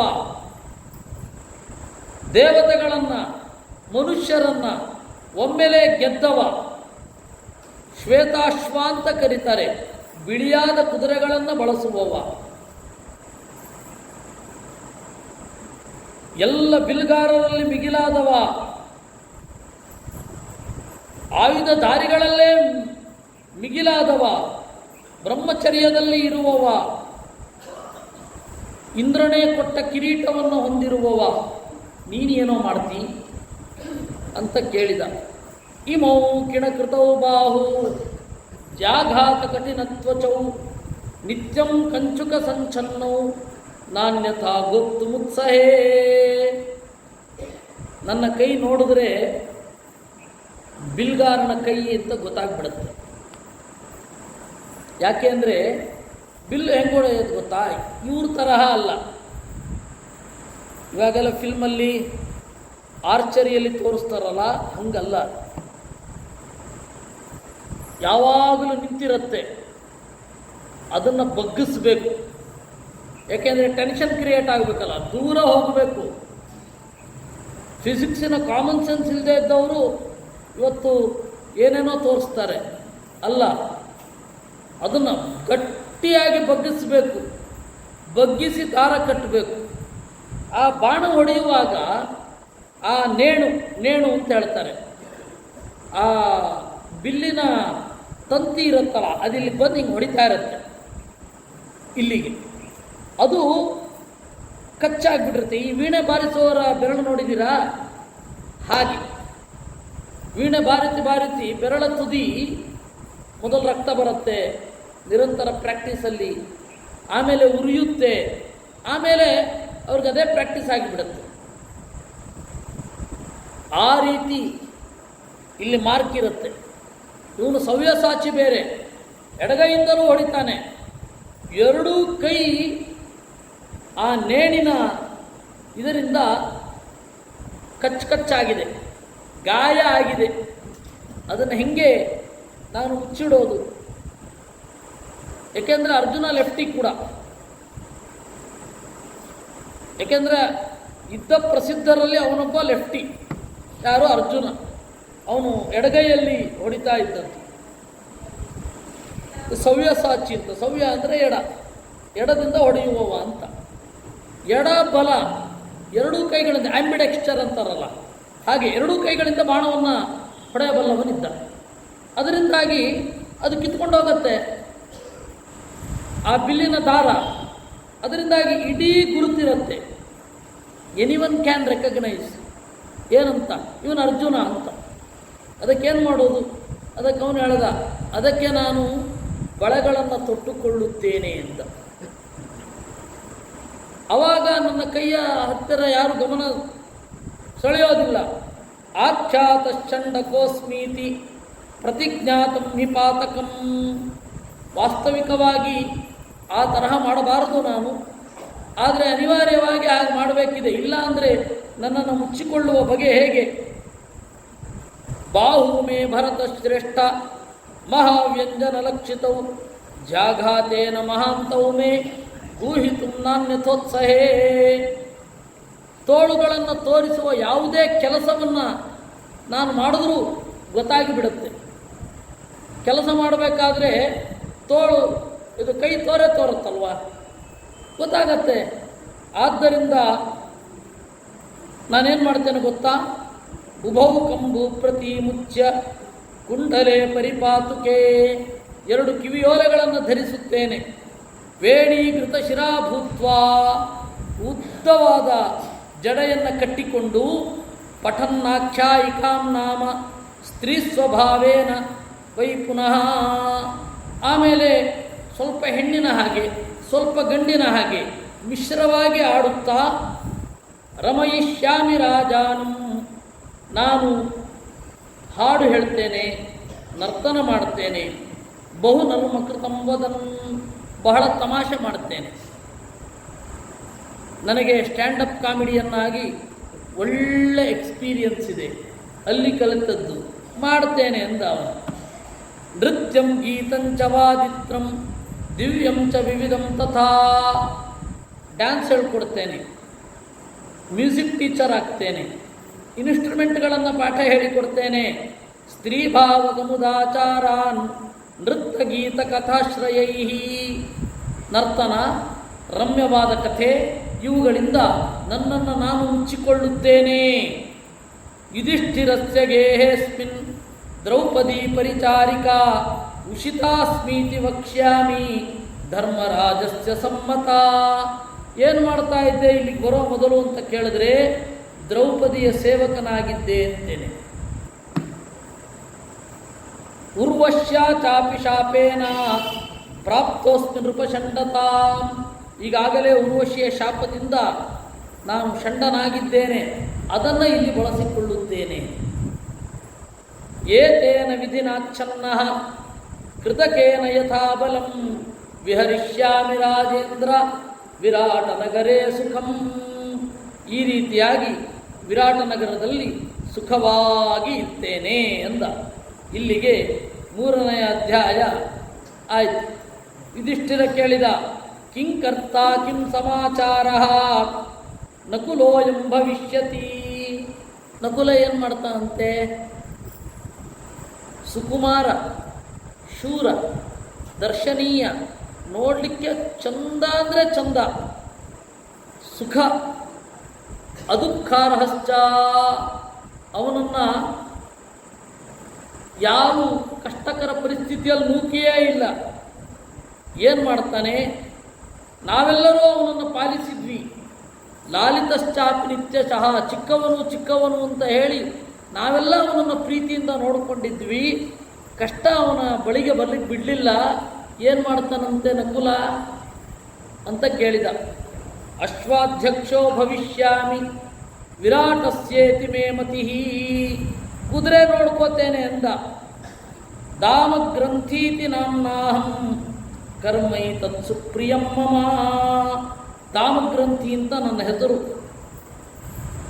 ನಾನು ಚೆನ್ನಾಗಿ ಕುದುರೆಗಳನ್ನು ಕಟ್ಟಿ ಹಾಕಬಲ್ಲೆ. ಪ್ರಿಯಾಶ್ಚ ಸತತಂ ಮೇ ಶ್ವಾಹ ಕುರುರಾಜ ಯಥಾತವ. ಧರ್ಮರಾಜ, ಅಣ್ಣ ನಿನಗೂ ಕುದುರೆ ಇಷ್ಟ ತಾನೆ, ಹಾಗೆ ನನಗೂ ಬಹಳ ಇಷ್ಟ. ನಮಾಂ ಪರಿಹರಿಷ್ಯಂತಿ ಕಿಶೋರ ಬಡಬಾಸ್ತಥಾ. ತಾಯಿ ಕುದುರೆ ಇರುವಾಗ ಮರಿ ಕುದುರೆ ತಗೊಂಡೋದ್ರೂ ಕೂಡ ನನ್ನನ್ನು ಯಾವ ಕುದುರೆಯೂ ತಡೆಯುವುದಿಲ್ಲ. ಯಾಕೆ ಅಂದರೆ ನನ್ನನ್ನು ನೋಡಿದರೆ ಆ ಕುದುರೆಗಳಿಗೊಂದು ಪ್ರೀತಿ. ನದುಷ್ಟಾಶ್ಚ ಭವಿಷ್ಯಂತಿ ಪೃಷ್ಠೆ ಧುರಿ ಚಮದ್ಗತಾ. ನಾನು ಏನಾದರೂ ಕುದುರೆಯನ್ನು ಏರಿದರೆ ಅವು ತುಂಟತನ ಮಾಡೋದಿಲ್ಲ. ಪ್ರೇಕ್ಷಂತೆ ಏಚ ಮಾಂ ಕೇಚಿತ್ ವಿರಾಟ ನಗರೇ ಜನಾ ತೇಭ್ಯ ಏವಂ ಪ್ರವಕ್ಷ್ಯಾಮಿ ವಿಹರಿಷ್ಯಾಮ್ಯಹಂ ಸುಖಂ. ಯಾರಾದರೂ ಕೇಳಿದ್ರೆ ಹೇಳ್ತೇನೆ, ಧರ್ಮರಾಜನ ಮನೆಯಲ್ಲಿ ಕುದುರೆ ನೋಡ್ಕೊಂಡಿದ್ದೆ ಅಂತೇನೆ. ನಕುಲೇ ನೈವ ಮುಕ್ತಸ್ತು ಧರ್ಮರಾಜೋ ಬ್ರವೀದ್ವಚಃ. ನಕುಲ ಹೇಳಿದ್ದು ತೃಪ್ತಿಯಾಯಿತು. ತೃಪ್ತಿ ಆದಮೇಲೆ ಸಹದೇವನ ಕಡೆ ನೋಡಿದ. ನೋಡಪ್ಪ, ನೀನು ಬಹಳ ನೀತಿಶಾಸ್ತ್ರಜ್ಞ, ಒಳ್ಳೆ ಸ್ಟ್ರಾಟಜಿಸ್ಟ್ ಅಂತಾರಲ್ಲ, ಕ್ಷತ್ರಿಯರ ನೀತಿಯನ್ನು ರೂಪಿಸುವವ. ಬಿಫೋರ್ ದ ವಾರ್, ಯುದ್ಧಕ್ಕಿಂತ ಮೊದಲು ಸ್ಟ್ರಾಟಜಿ ಮಾಡುವಲ್ಲಿ ನೀನು ಅಗ್ರಗಣ್ಯ. ಮಂತ್ರೈರ್ನಾನಾ ವಿಧೈರ್ನೀತಃ ಪಥ್ಯೈಸ್ಸು ಪರಿನಿಷ್ಠಿತಃ. ಯುದ್ಧ ಭೂಮಿಯನ್ನು ಯಾವ ರೀತಿ ಬಳಸ್ಕೊಳ್ಬೇಕು, ಯುದ್ಧ ಭೂಮಿಯಲ್ಲಿ ಸೈನ್ಯ ಯಾವ ರೀತಿ ಬಿಹೇವ್ ಮಾಡಬೇಕು, ಇವತ್ತಿನ ಯುದ್ಧದ ಪ್ಯಾಟರ್ನ್ ಯಾವ ರೀತಿ ಇರಬೇಕು, ಇದೆಲ್ಲ ನಿನಗೆ ಗೊತ್ತು. ಅದೆಲ್ಲ ಬಹಳ ದೊಡ್ಡ ತಲೆನೋವಿನ ಕೆಲಸ. ಯಾವ ರೀತಿ ಯುದ್ಧ ಮಾಡಬೇಕು, ಇನ್ಫ್ಯಾಂಟ್ರಿ ಕಾಲಾಳುಗಳು ಹೇಗಿರಬೇಕು, ಕುದುರೆಗಳು ಎಲ್ಲಿಂದ ಅಟ್ಯಾಕ್ ಮಾಡಬೇಕು, ಆನೆಗಳು ಹೇಗೆ ಹೋಗಬೇಕು, ಯಾವ ಪಾಯಿಂಟಿನಿಂದ ರಥಗಳು ಹೋಗಬೇಕು, ಹೇಗೆ ಅದಲು ಬದಲು ಮಾಡಬೇಕು, ಇವತ್ತಿನ ವ್ಯೂಹ ಹೇಗಿರಬೇಕು. ವ್ಯೂಹ ಅಂದರೆ ಮಕ್ಕಳ ಥರ ನಿಲ್ಲಿಸೋದಲ್ಲ. ಚಕ್ರವ್ಯೂಹ ಅಂದರೆ ಸ್ಕೂಲ್ ಮಕ್ಕಳ ಥರ ಸುಂಜಂತ ಸುತ್ತ ನಿಲ್ಲಿಸೋದಲ್ಲ, ಅದು ಬೇರೆ ಥರ ಇದೆ. ಆ ಮಹಾಭಾರತದ ಯುದ್ಧದ ಗಾಂಭೀರ್ಯವನ್ನೇ ಹಾಳು ಮಾಡಿಬಿಟ್ಟಿದ್ದಾರೆ ಇವರು ಈ ರೀತಿಯೆಲ್ಲ ಹೇಳಿ. ನಾನು ಮೊದಲು ಹಾಗೆ ಅಂದ್ಕೊಂಡಿದ್ದೆ, ಅಲ್ಲ ಸುತ್ತ ನಿಂತರೆ ಕೊಲ್ಲಿಕ್ಕಾಗಲ್ಲೇನು ಅಂತ. ಸುತ್ತ ಅಲ್ಲ, ಅದು ಬೇರೆ ರೀತಿ. ಅದು ಇನ್ನೊಮ್ಮೆ ಎಕ್ಸ್ಪ್ಲೈನ್ ಮಾಡಬೇಕು. ಅದಕ್ಕೆ ವಾರ್ಫೇರನ್ನೇ ಬೇರೆ ರೀತಿಯಲ್ಲಿ ಎಕ್ಸ್ಪ್ಲೈನ್ ಮಾಡಬೇಕು. Warfare is different. ವಾರ್ಫೇರ್ಗೆ ಮಹಾಭಾರತದಲ್ಲಿರುವ ವಾರ್ಫೇರನ್ನು ಅರ್ಥ ಮಾಡ್ಕೊಳ್ಬೇಕಾದ್ರೆ ಸ್ವಲ್ಪವಾದರೂ ಮಾರ್ಷಲ್ ಆರ್ಟನ್ನು ಪರಿಚಯ ಇರಬೇಕು. ಅದು ಇಲ್ಲದೆ ಇರೋದ್ರಿಂದಾಗಿ ಏನೇನೋ ಅಂದ್ಕೊಂಡಿದ್ದಾರೆ ಜನ ಎಲ್ಲ. ಆಮೇಲೆ ನಮ್ಮ ಬೃಹಸ್ಪತಿಗಳು ಫಿಲಿಮಿನವರು ಕೆಟ್ಟದಾಗಿ ತೆಗೆದಿಟ್ಟಿದ್ದಾರೆ, ಧಾರಾವಾಹಿಯವರು. ಹಾಗಲ್ಲ, ಇರಲಿ. ಅದನ್ನೆಲ್ಲ ಸ್ಟ್ರಾಟಜಿ ಮಾಡುವವ ಸಹದೇವ. ಅವನು ಹೇಳ್ತಾನೆ, ನಚಾಸ್ಯ ಸ್ಖಲಿತಂ ಕಿಂಚಿತ್ ತದೃಶಸ್ತದ್ವಿದೋ ಜನಾ. ಈ ಸಹದೇವ ಮಾತನಾಡಿದರೆ ಒಂದು ಚೂರು ತಪ್ಪು ಮಾತನಾಡುವುದಿಲ್ಲ. ಅಲ್ಲ, ಅದು ಪಾಂಡವರಲ್ಲೆಲ್ಲರಲ್ಲಿ ಇದೆ, ವಿಶೇಷತಃ ಎಂದು ಗಮನಕ್ಕೆ ಬೀಳುತ್ತೆ. ಎಷ್ಟು ಚಂದ ಮಾತನಾಡಬೇಕು ಅಂದರೆ ತಪ್ಪಬಾರದು, ಸರಿಯಾಗಿ ಬಳಸಬೇಕು. ಸುನೀತಿಮಾನ್ ಸುಷೇರಶ್ಚ ಸರ್ವಮಂತ್ರ ವಿಚಾರದ. ಒಳ್ಳೆ ಶೂರ, ಒಳ್ಳೆ ನೀತಿವಂತ. ಅಧಿಕಂ ಮಾತುರಸ್ಮಾಕಂ ಕುಂತ್ಯಾ ಪ್ರಿಯತರಸ್ತದಾ. ಕುಂತಿ ನಮ್ಮ 5 ಜನರಲ್ಲಿ ಹೆಚ್ಚು ಇಷ್ಟಪಡೋದು ಯಾರನ್ನ ಅಂದರೆ ಸಹದೇವನನ್ನು. ಅವನು ಏನು ಮಾಡ್ತಾನೆ, ಗೋ ಸಂಖ್ಯಾತ ಭವಿಷ್ಯಾಮಿ ವಿರಾಟಸ್ಯೇತಿ ರೋಚಯೇ. ಹಸುಗಳನ್ನ ನೋಡ್ಕೊಂಡಿರ್ತೇನೆ ಎಂದ. ಪ್ರತಿಮೋಕ್ತಾ ಚ ದೋಗ್ಧಾ ಚ ಸಂಖ್ಯಾನುಕುಶಲೋಗವಾನ್. ನಾನು ಹಸುಗಳನ್ನು ಹಟ್ಟಿಯಿಂದ ಹೊರಗಡೆ ಬಿಡುವಾಗ ಎಷ್ಟು ಅಂತ ಕೂಡಲೇ ಎಣಿಸಿಕೊಳ್ಳಬಲ್ಲೆ. ಆವಾಗ ಕೌಂಟರ್ ಇರಲಿಲ್ಲ. ಕೌಂಟರ್ ಅಂದರೆ ಗೊತ್ತಾ, ದೊಡ್ಡ ದೊಡ್ಡ ನಗರಗಳಲ್ಲಿ ದೊಡ್ಡ ದೊಡ್ಡ ಮಾಲಿನ ಎದುರುಗಡೆ ಅವನೊಬ್ಬ ಇಟ್ಕೊಂಡಿರ್ತಾನೆ. ಎಷ್ಟು ಜನ ಮಾಲ್ ಬಂದು ಹೋದರು ಅಂತ ಹೇಳಿ ಪಟಪಟ ಅಂತ ಒತ್ತುತ್ತಾ ಇರ್ತಾನೆ. ಗೋವುಗಳು ಅಂದರೆ ಕಡಿಮೆ ಇರಲಿಲ್ಲ, ಲಕ್ಷಾಂತರ ಗೋವುಗಳಿರುತ್ತೆ. ಹಟ್ಟಿಯಿಂದ ಹೊರಗಡೆ ಹೋಗುವಾಗ ಎಲ್ಲವೂ ಓಡುತ್ತೆ. ಪರ್ಫೆಕ್ಟಾಗಿ ಲೆಕ್ಕ ಇಟ್ಕೊಂಡಿರಬೇಕು. ಎಷ್ಟು ಹೋದವು, ಎಷ್ಟು ಗೋವುಗಳು ಹೋದವು ಅಂತ ಲೆಕ್ಕ ಇಟ್ಕೊಂಡಿರಬೇಕು. ಅದಕ್ಕೆ ಎಂಥ ಕೌಂಟಿಂಗ್ ಕೆಪಾಸಿಟಿ ಬೇಕು. ಅವಾಗ ಬೇರೆ ಕೌಂಟರ್ ಇರಲಿಲ್ಲ, ಹೇಳಿದ್ನಲ್ಲ. ಈಗಾದರೆ ಮಾಲಿನ ಹೊರಗಡೆ ಯಾರೋ ಒಬ್ಬ ಹೀಗೆ ಇಟ್ಕೊಂಡಿರ್ತಾನೆ, ಎಷ್ಟು ಜನ ಬಂದು ಹೋದ್ರು ಅಂತ ಲೆಕ್ಕ ಮಾಡ್ತಾ ಇರ್ತಾನೆ. ಆವಾಗ ಅದು ಯಾವುದೂ ಇರಲಿಲ್ಲ ರೀ, ಕೇವಲ ತಲೆಯಲ್ಲಿ ಲೆಕ್ಕ ಮಾಡಬೇಕು. ನನಗೆ ನಾನು ಚೆನ್ನಾಗಿ ಎಣಿಸಬಲ್ಲೆ. ಇನ್ನು ತಂತ್ರಿಪಾಲೇತಿ ಮೇ ನಾಮ ಸ್ವಯಂ ಪ್ರೋಕ್ತಂ ಭವಿಷ್ಯತಿ. ತಂತ್ರಿಪಾಲ ಅಂತ ಹೇಳ್ಕೊತೇನೆ. ನನಗೆ ಗೋವಿನ ಬಗ್ಗೆ ಸ್ಫುಟವಾಗಿ ಗೊತ್ತಿದೆ. ಅರೋಗ ಬಹುಲಾಪುಷ್ಟಾ. ಯಾವ ವೆಟರ್ನರಿ ಡಾಕ್ಟ್ರಿಗೂ ನಾನು ಕಡಿಮೆ ಇಲ್ಲ. ಗೋವುಗಳ ರೋಗ ಏನು ಅನ್ನೋದು ಗೊತ್ತು, ಯಾವುದು ಬಹಳ ಹಾಲು ಕೊಡುತ್ತೆ ಅಂತ ಗೊತ್ತು. ಹಸುವಿನ ಮುಖ ನೋಡಿ ಇದು ಯಾವ ತರಹದ ಹಾಲನ್ನು ಕೊಡುತ್ತೆ ಅಂತ ಹೇಳಬಲ್ಲೆ. ಅಷ್ಟೇ ಅಲ್ಲ, ಹಸುವನ್ನು ನೋಡಿದಾಗ ಇದು ಎಲ್ಲಿ ಯಾವುದನ್ನು ಮೆದ್ದು ಬಂದಿದೆ ಅಂತ ಹೇಳಬಲ್ಲೆ. ಹಸುಗಳು ಎಷ್ಟು ಪ್ರೀತಿಸ್ತವೆ ಅಂದರೆ, ಹಸುಗಳು ಅಂದರೆ ಮನುಷ್ಯರ ಥರನೇ. ಮನುಷ್ಯರಂತಹ ಪ್ರೀತಿಯನ್ನು ನೀವು ಹಸುಗಳಿಂದ ಎಕ್ಸ್ಪೆಕ್ಟ್ ಮಾಡಬಹುದೇ ವಿನಃ ನಾಯಿಯಿಂದಲೋ ಬೆಕ್ಕಿನಿಂದಲೋ ಅಲ್ಲ. ಹಸು ನಮಗೇನಾದರೂ ರೋಗ ಬಂತು ಅಂತ ಅದಕ್ಕೆ ಗೊತ್ತಾಗತ್ತದು, ಕೂಡಲೇ ಸೆನ್ಸಾಗತ್ತೆ. ಕಾಡು ಇದ್ದರೆ ನಮ್ಮ ಆರೋಗ್ಯಕ್ಕೆ ಬೇಕಾಗುವ ಮೂಲಿಕೆಗಳನ್ನು ಮೆದ್ದು ಬರುತ್ತೆ. ಆ ಹಾಲನ್ನು ಕುಡಿದ್ರೆ ಸಾಕು, ನಮಗೆ ಪರಿಹಾರ ಆಗುತ್ತೆ. ಇಷ್ಟು ಸೂಕ್ಷ್ಮವಾಗಿ ಅದು ಇದೆ ಹಸು. ನಮಗೆ ನಮ್ಮ ಜನಕ್ಕೆ ನಾಯಿ ಇಷ್ಟ. ಯಾಕೆ ಅಂದರೆ ನಾಯಿ ಇಷ್ಟ ಆದರೆ ಪ್ರಾಬ್ಲಮ್ ಅಲ್ಲ, ಮನುಷ್ಯರ ಪರ್ಯಾಯವಾಗಿ ನಾಯಿನ ಇಷ್ಟಪಡ್ತಾ ಇದ್ದಾರೆ, ಅದು ಪ್ರಾಬ್ಲಮ್. ಅವರಿಗೆ ಮನುಷ್ಯರಿಷ್ಟ ಆಗಲ್ಲ, ನಾಯಿಗಳಿಷ್ಟ ಆಗ್ತವೆ. ಅಂದರೆ ನಿಮಗೊಂದು ಇನ್ಸೆಕ್ಯೂರಿಟಿ ಭಾವ ಇದೆ ಅಂತ ಅರ್ಥ. ಮತ್ತು ನಾವು ಮಕ್ಕಳನ್ನು ಬೆಳೆಸುವಾಗ ಮಕ್ಕಳು ನಮಗೆ ಎದುರು ಮಾತನಾಡ್ತವೆ. ಅಲ್ಲ, ನಾವು ನಮ್ಮ ಅಪ್ಪ ಅಮ್ಮನಿಗೆ ಎದುರು ಮಾತನಾಡಿದ ಹಾಗೆ ಮಕ್ಕಳು ನಮಗೆ ಎದುರು ಮಾತನಾಡ್ತಾರೆ. ಇಲ್ಲ ಅಪ್ಪ, ನಾ ಇದನ್ನು ಒಪ್ಪಲ್ಲ ಅಂತವೆ. ನಮಗೆ ಅದನ್ನು ಡೈಜೆಸ್ಟ್ ಮಾಡ್ಕೊಳ್ಳಿಕ್ಕಾಗಲ್ಲ. ನಾಯಿ ಏನು ಎದುರು ಮಾತಾಡೋಲ್ಲ, ಅದಕ್ಕೆ ನಾವು ನಾಯಿನ ಇಷ್ಟಪಡೋದು. ಈ ತರಹದ ಕಳಪೆ ಸಮಾಚಾರಗಳಿಂದ ನಾಯಿಯನ್ನು ಇಷ್ಟಪಡ್ತಾ ಇದ್ದಾರೆ ಅಷ್ಟೇ ಜನ. ವಾಸ್ತವಿಕವಾಗಿ ಹಸು ಅನ್ನೋದೇನಿದೆ ನಮ್ಮನ್ನು ಅತ್ಯಂತ ಪ್ರೀತಿಸುವ ಪ್ರಾಣಿ. ಒಂದು ತಾಯಿಯ ಫೀಲ್ ಬರಬೇಕಾದ್ರೆ ನಿಮಗೆ ಹಸುವೇ ಬೇಕು. ಅದರಿಂದ ಅವನು ಹೇಳ್ತಾನೆ, ನಷ್ಟಚೋರ ಭಯ ನಿತ್ಯಂ ವ್ಯಾಧಿ ವ್ಯಾಘ್ರ ವಿವರ್ಜಿತಾ. ನಾನು ಎಲ್ಲಿ ಇದ್ದೇನೋ ಆ ನಾಡಿನ ಹಸುಗಳಿಗೆ ಹುಲಿಯ ಭಯ ಇರೋದಿಲ್ಲ, ಬೇಡರ ಭಯ ಇರೋದಿಲ್ಲ, ಕಳ್ಳರ ಭಯ ಇರೋದಿಲ್ಲ. ಈ ರೀತಿ ನೋಡ್ಕೊಳ್ತೇನೆ. ನನಗೆ ಹಸು ಅಂದರೆ ಬಹಳ ಇಷ್ಟ. ನನಗೆ ಗೊತ್ತು, ನನಗಿದು ಗೊತ್ತಿದೆ ಅಂತ ನಿನಗೆ ಗೊತ್ತಿದೆ. ತತ್ಸರ್ವಮ್ಮೆ ಸುವಿದಿತಂ ಅನ್ಯಚ್ಚಾಪಿ ಮಹೀಪತೆ. ನನಗೆ ಬ್ರೀಡಿಂಗ್ ಗೊತ್ತು, ಯಾವ ರೀತಿ ಬ್ರೀಡಿಂಗ್ ಮಾಡಬೇಕು ಅಂತ. ಕ್ಯಾಟಲ್ ಬ್ರೀಡಿಂಗಿನಲ್ಲಿ ನಾನು ಎಕ್ಸ್ಪರ್ಟ್ ಅಂತ ಹೇಳ್ತಾನೆ. ಋಷಭಾನಪಿ ಜಾನಾಮಿ ರಾಜನ್ ಪೂಜಿತವತ್ಸ ಲಕ್ಷಣಾನ್ ಯೇಷಾಂ ಮೂತ್ರಮುಪಾಘ್ರಾಯ ಅಪಿ ವಂದ್ಯಾ ಪ್ರಸೂಯತೆ. ಇವತ್ತಿಗೂ ಕೂಡ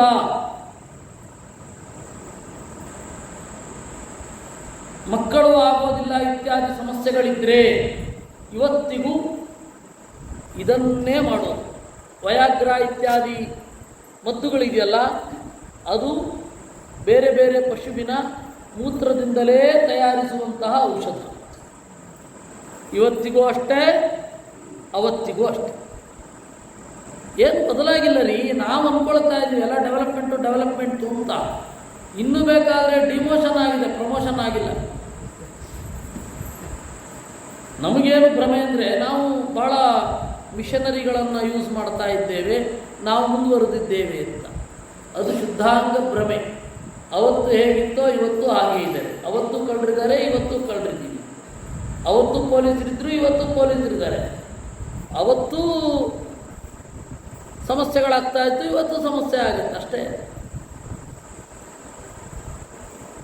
ಅವತ್ತು ಸುನಾಮಿ ಆಗ್ತಾ ಇತ್ತು, ಇವತ್ತು ಸುನಾಮಿ ಆಗುತ್ತೆ. ಎಲ್ಲ ಯಾವತ್ತಾದ್ರು ಬದಲಾಗಿದೆಯಾ? ಮತ್ತೇನು ಡೆವಲಪ್ಮೆಂಟ್ಗೆ ಏನು ಅರ್ಥ? ಡೆವಲಪ್ಮೆಂಟಿನ ಹಿನ್ನೆಲೆಯಲ್ಲಿ ಹಿಂದಿನವರನ್ನು ದಡ್ರು ಅಂತ ಅಂದುಕೊಳ್ಳೋದು ಬಿಟ್ಟರೆ ಇನ್ಯಾವ ಪ್ರಯೋಜನವೂ ಆಗಿಲ್ಲ. ಒಂದು ಅಹಂಕಾರ ಎಲ್ಲರಿಗೂ, ಗೂಗಲ್ ಇದೆ ನೋಡಿಬಿಡ್ತೇನೆ ಅಂತ. ಬಹಳ ತಪ್ಪು ತಿಳ್ಕೊಂಡಿದ್ದೀವಿ. ಎಷ್ಟು ತಪ್ಪು ಮಾಡುತ್ತೆ ಗೊತ್ತಾ? ನಾನು ಸ್ವಲ್ಪ ಆರ್ಟಿಫಿಷಿಯಲ್ ಇಂಟೆಲಿಜೆನ್ಸಲ್ಲಿ ಕೆಲಸ ಮಾಡಿ ಬಂದವನೇ. ಅವಾಗ NLP ಅಂತ ಕರೀತಾ ಇದ್ರು, ಟ್ರಾನ್ಸ್ಲೇಷನ್ ಸಾಫ್ಟ್ವೇರನ್ನು. ಈಗ ಅದನ್ನು AI ಅಂತ ಕರೀತಾರೆ. ಹೀಗಾಗಿ ಅವತ್ತಿಗೂ ಸಮಸ್ಯೆ ಇದೆ, ಇವತ್ತಿಗೂ ಸಮಸ್ಯೆ ಇದೆ. ನೀವು ಒಂದು ವಿಚಾರವನ್ನು ಆಳವಾಗಿ ತಿಳಿಬೇಕು ಅಂದರೆ ಅದಕ್ಕೆ ತಕ್ಕ ಗುರುಗಳ ಎದುರುಗಡೆಯೇ ಕೊಡಬೇಕೇ ವಿನಃ ಯಾವ ರೀತಿಯಲ್ಲಿಯೂ ನಾನು AI-ನಲ್ಲಿ ನೋಡ್ತೇನೆ, data tips of my hand ಇಲ್ಲ, ಟಿಪ್ಸ್ ಆಫ್ ಮೈ ಫಿಂಗರ್ ಇಲ್ಲ, ಯಾವುದೂ ಗೊತ್ತಾಗೋದಿಲ್ಲ. ಕ್ರಮಬದ್ಧವಾಗಿಯೇ ಕಲಿಬೇಕು. ಇವತ್ತಿಗೂ ಅವತ್ತಿಗೂ ಇರೋ ಪರಿಸ್ಥಿತಿ. ಅದರಿಂದ ನನಗೆ ಅದೆಲ್ಲ ಗೊತ್ತಿದೆ, ನಾನು ಮಾಡ್ತೇನೆ, ಏನು ಚಿಂತೆ ಮಾಡಬೇಡ. ಆಯಿತು, ಯುಧಿಷ್ಠಿರನಿಗೆ ತೃಪ್ತಿ ಆಯಿತು. ತಿರುಗಿದ ದ್ರೌಪದಿಯ ಹತ್ತಿರ, ಏನಮ್ಮ ನೀನು ಏನು ಮಾಡ್ತಿ? ಮಾತೇವ ಪರಿಪಾಲ್ಯ ಚ ಪೂಜ್ಯ ಜ್ಯೇಷ್ಠ ಸ್ವಸೈವ ಚ ಇಯಂತು ನ ಪ್ರಿಯ ಭಾರ್ಯ ಪ್ರಾಣೇಭ್ಯೋಪಿ ಗರೀಯಸಿ. ನಮ್ಮೆಲ್ಲರಿಗೂ ಪ್ರೀತಿಪಾತ್ರಳಾದ ಹೆಣ್ಣು, ಕೇವಲ ಹೆಂಡತಿ ಅಲ್ಲ, ಒಡ ಹುಟ್ಟಿದ ಅಕ್ಕನಂತೆ, ಹೆತ್ತ ತಾಯಿಯಂತೆ ಪೂಜ್ಯಳಾದವಳು.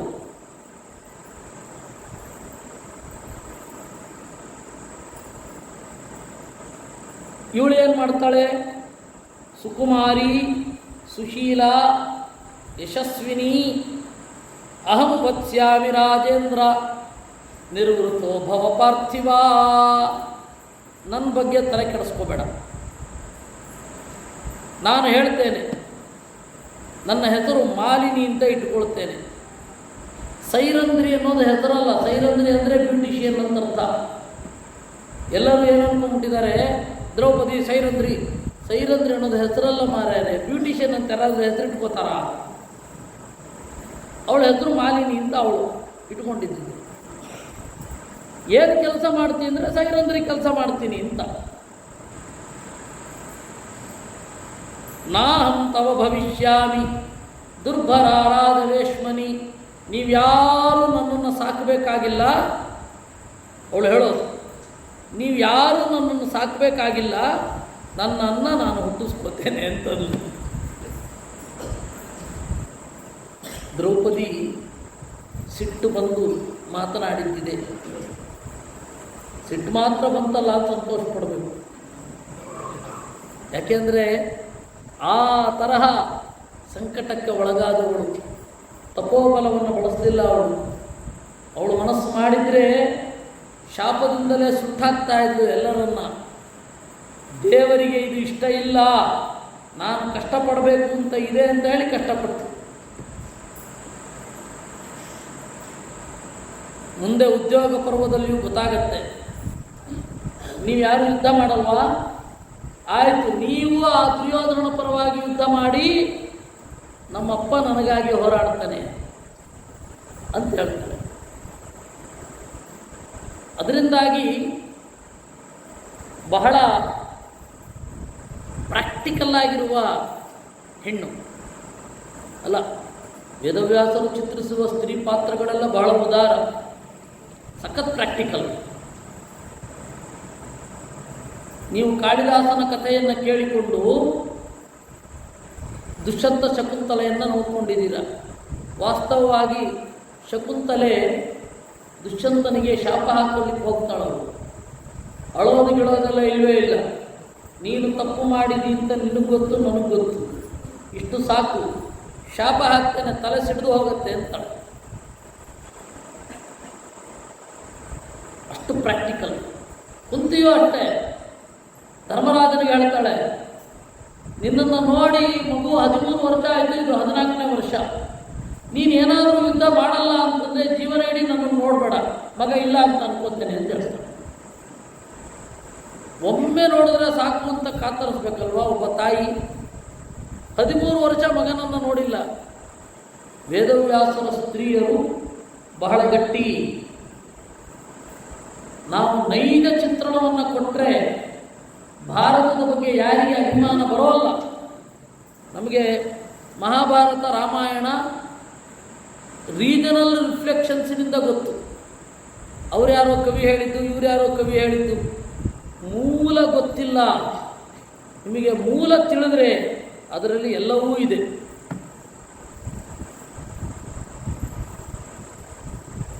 ಸುದೇಶ್ನಿಗೆ ಸೇವೆ ಮಾಡಿಕೊಂಡಿರ್ತೇನೆ. ಮಾತೆ ದುಃಖ ಮೀದೃತಂ, ನಿಮಗೆ ಯಾರಿಗೂ ದುಃಖ ಆಗೋದು ಬೇಡ, ನಿಮಗೆ ಯಾರಿಗೂ ನಾನು ಭಾರವಾಗಿರೋದಿಲ್ಲ ಅಂತಾಳೆ. ಈ ರೀತಿ ಹೇಳಿದಾಗ ಯುಧಿಷ್ಠಿರನಿಗೆ ಒಂದು ಸ್ವಲ್ಪ ಪೆಚ್ಚಾಗತ್ತೆ. ಸ್ವಲ್ಪ ಕಟುವಾಗಿ ಮಾತನಾಡ್ತಾಳೆ ದ್ರೌಪದಿ. ಬೈದಿದ್ದಾಳೆ. ಯುಧಿಷ್ಠಿರನತೆ ಪ್ರಜ್ಞಾ ಸಮ್ಯಗಸ್ತೀತಿ ಮೇ ಮತಿ. ಪತಿವ್ರತೆ ಅಂತ ಹೇಳಿದ ಕೂಡಲೇ ಗಂಡನ ತಪ್ಪನ್ನೆಲ್ಲ ಒಪ್ಕೊಳ್ಬೇಕಾಗಿಲ್ಲ. ಗಂಡ ತಪ್ಪು ಮಾಡಿದರೆ ತಪ್ಪು ಅಂತ ಹೇಳೋದಷ್ಟೇ. ಯುಧಿಷ್ಠಿರ, ನಿನ್ನ ತಲೆ ಸಮ ಇಲ್ಲ ಅಂತ ನನಗೆ ಗೊತ್ತಿದೆ ಅಂತ ಹೇಳ್ತಾಳವಳು. ಒಂದು ಹಂತದಲ್ಲಿ ತೀವ್ರತೆಯಾಗಿ ಬಂದಾಗ ಅದರಿಂದ ಹಾಗೆ ಹೇಳ್ತಾ ಇಲ್ಲ, ಏನು ಮಾಡ್ತೀನಿ ಅಂತ ಕೇಳಿದೆ ಅಷ್ಟೇ ಅಂತ ಹೇಳಿ ಯುಧಿಷ್ಠಿರ ನಿಧಾನವಾಗಿ ಮಾತನಾಡ್ತಾನೆ ಎನ್ನುವಲ್ಲಿಗೆ 4ನೇ ಅಧ್ಯಾಯ. ಕರ್ಮಾಣ್ಯುಕ್ತಾನಿ ಯುಷ್ಮಾಭಿಃ ಯಾನಿ ತಾನಿ ಚರಿಷ್ಯಥಾ. ಆಯಿತು, ನಾವಲ್ಲಿ ಅಗ್ನಿಹೋತ್ರ ಮಾಡಿಕೊಂಡಿರ್ಲಿಕ್ಕಾಗಲ್ಲ. ಬೆಳಗ್ಗೆ ಎದ್ದು ಅಗ್ನಿಹೋತ್ರವನ್ನು ಮಾಡಬೇಕು. ಅದು 3 ಜನರ ಕರ್ತವ್ಯ. ಬ್ರಾಹ್ಮಣರು, ಕ್ಷತ್ರಿಯರು, ವೈಶ್ಯರು ಎಲ್ಲರಿಗೂ ಮುಂಜಿ ಉಂಟು, ಎಲ್ಲರಿಗೂ ಸಂಧ್ಯಾವಂದನೆ ಉಂಟು, ಎಲ್ಲರಿಗೂ ಅಗ್ನಿಹೋತ್ರ ಉಂಟು.